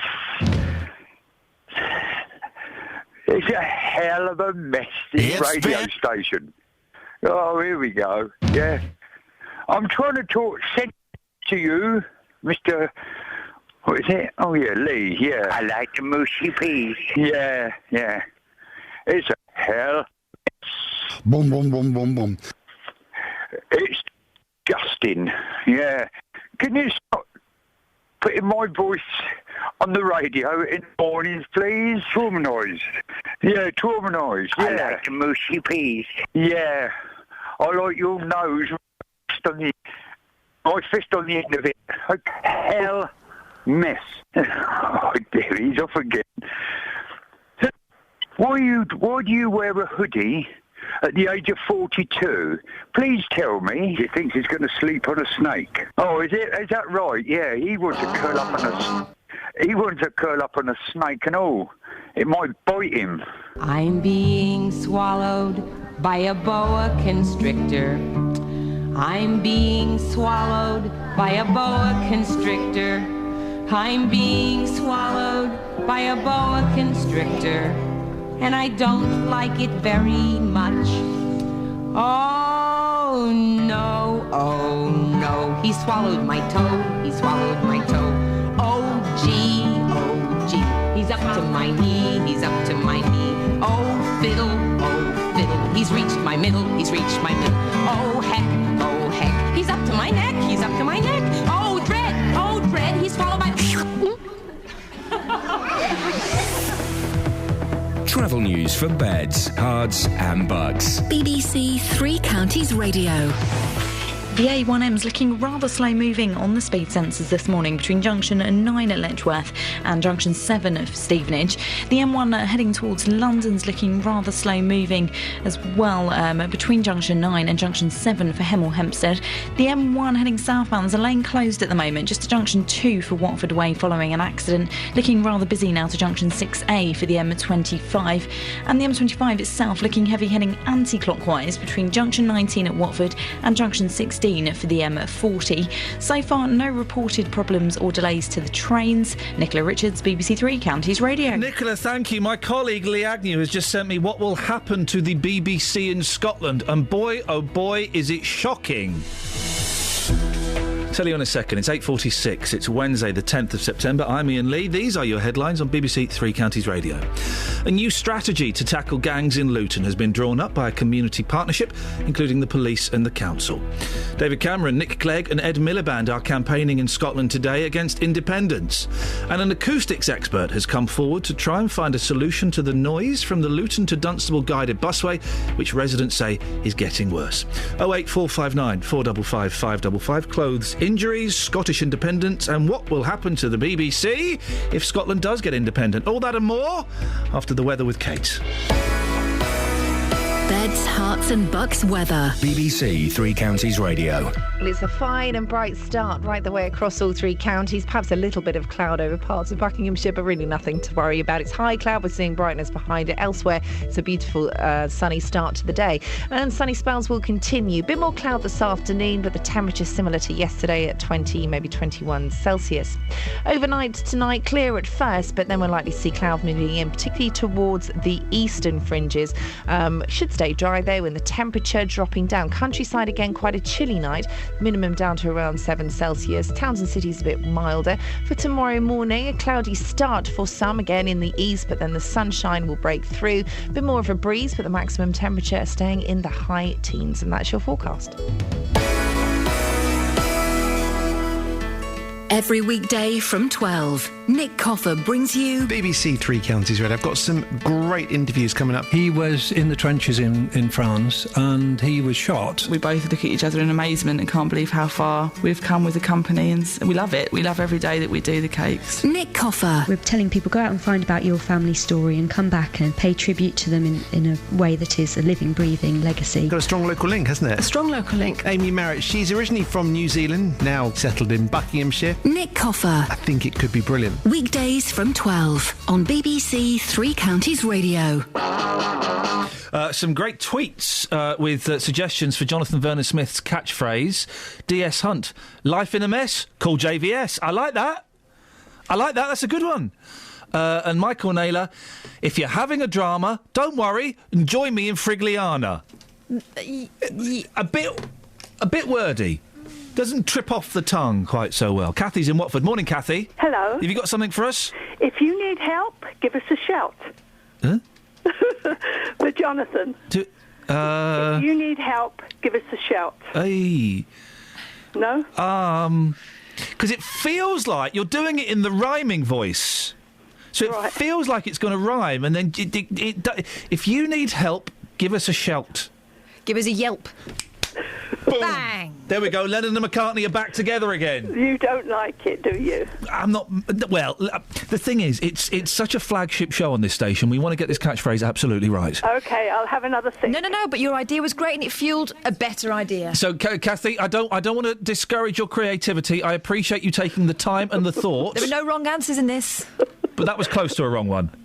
Kathy, you're a good sport. Thank you very much indeed. 08459 455 555. We've got to be careful with these creative types. Don't say no. Say yes and. Yes and. You don't say no but, you say yes and. As it says actually on a notice in the kitchen. Have you seen that there? No, I haven't seen that. Oh, read that notice. We should be encouraging other shows by saying, instead of saying and ideas, instead of saying no but, you say yes and. Yes and you could do something good. Yes and.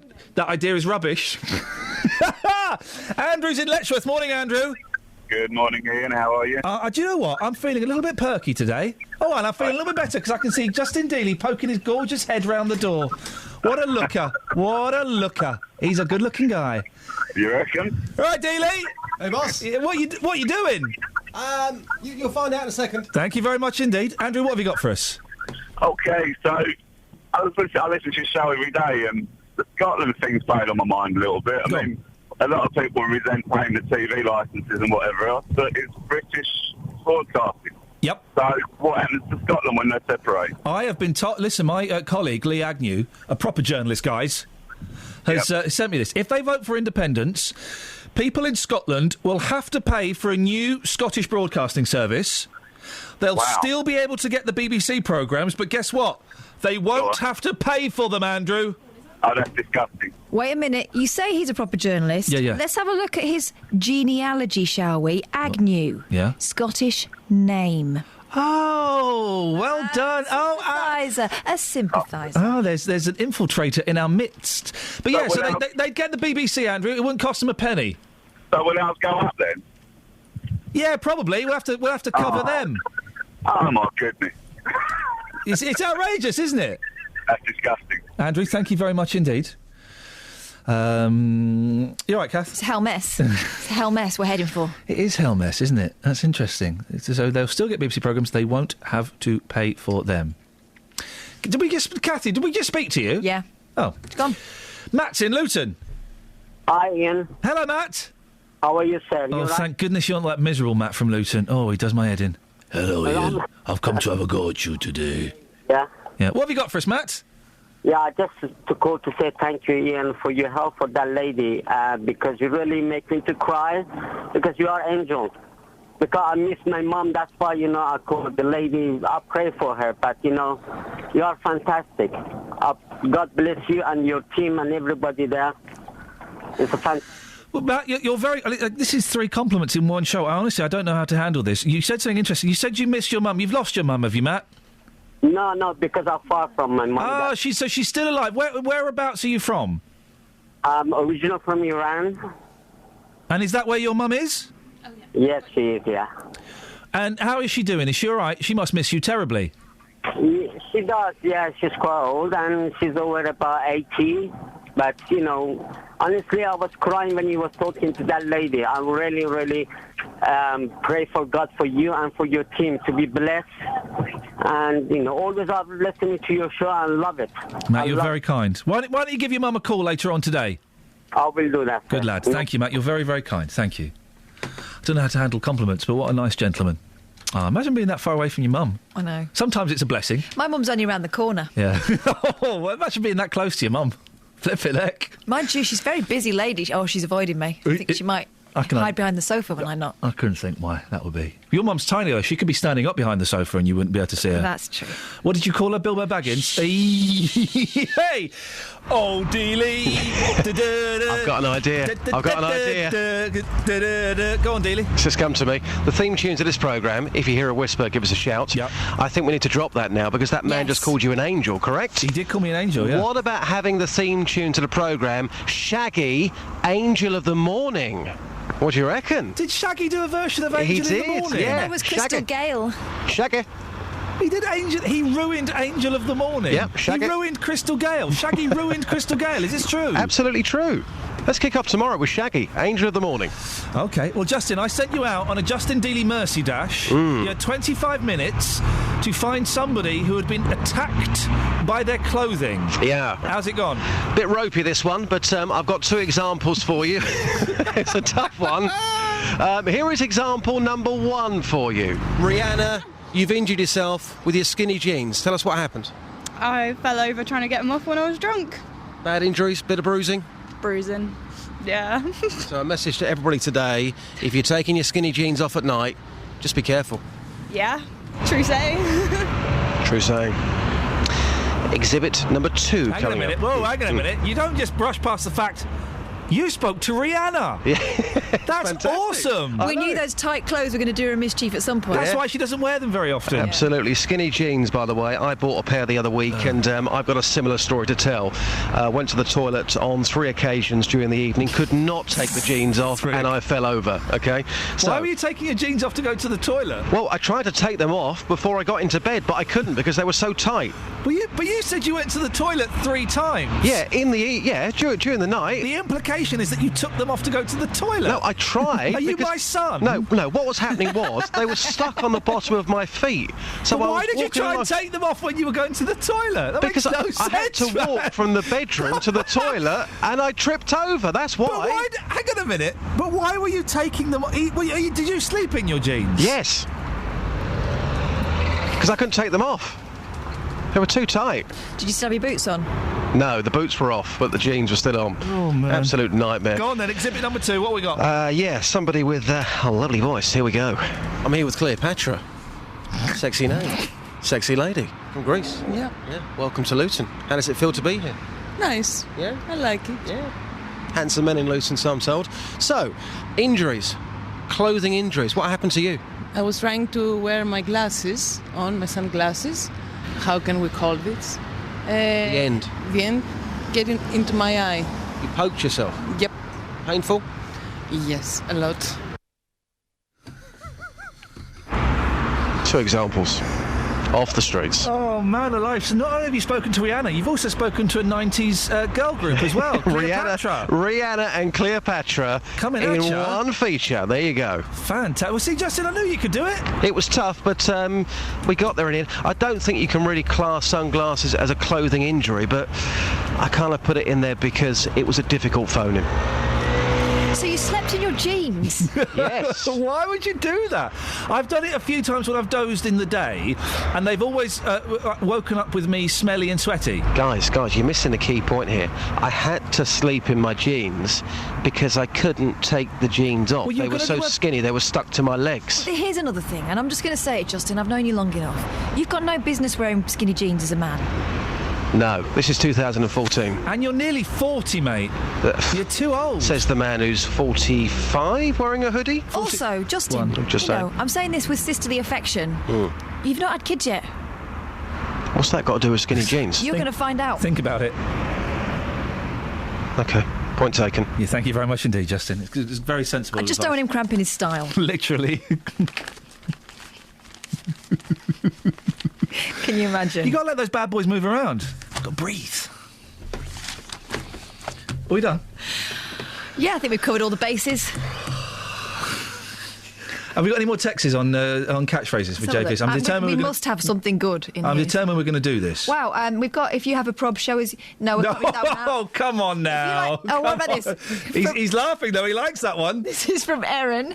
If you like a row, call me now. I like that. That's a good one. For consumer affairs, call the man who cares, says Linda. Yeah.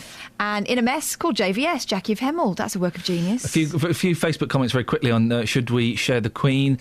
Jenny says, we already share our Queen with all the other independent countries in the Commonwealth. Why shouldn't we share her with another one to teach them a lesson? Just to be peevish. Greg says, all this is very confusing. Will we still have branches of McDonald's? Sandra says, the man is an unmitigated idiot. Who's she talking about? Oh... and Gary says they can have her for all I care. No, Gary, that's not the deal. We're not giving the Queen away free with the Scottish independence. Also a show of support, late support from Mark of Bedford. Yes, Kath, no to men in skinny jeans. Thank you very much indeed. That's it. That's your lot. If you want to send me an email, you can do, of course. ian.lee@bbc.co.uk. I may not reply, but at least someone will see it. It'll be me. Travel news for beds, cards and bugs. BBC Three Counties Radio. The M1 heading towards London, very slow moving at the moment between junction 9 at Redbourne and junction 7 for Hemel Hempstead. The M1 heading southbound, there's a lane closed at the moment, just at junction 2 for Watford Way. Also looking busy now to junction 6A for the M25 following an accident. There is some recovery work now taking place. Very slow moving on the M25 heading anti-clockwise between junction 21A for St Albans and junction 20 for Kings Langley. Take a look in Boreham Wood and very slow moving on camera on the Barnet bypass heading southbound between Stirling Corner and Mill Hill Circus. On the trains, no reported problems or delays. Nicola Richards, BBC Three Counties Radio. Thank you, Nicola. Very quickly, Lorraine, accident, clothes attacking. I got my jodhpurs caught when I was getting off my horse and was left dangling under him by my leg. Oh dear. What an unfortunate position to be in. Some of those horses. Oh. Local and vocal across Beds, Herts and Bucks. This is BBC Three Counties Radio. Thank you, Iain. Good morning, welcome to the JVS show. I'm Jonathan Vernon-Smith. It's Wednesday, it's 9 o'clock. And on today's Big Phone-In, is keeping Scotland in the UK worth all this time and effort? David Cameron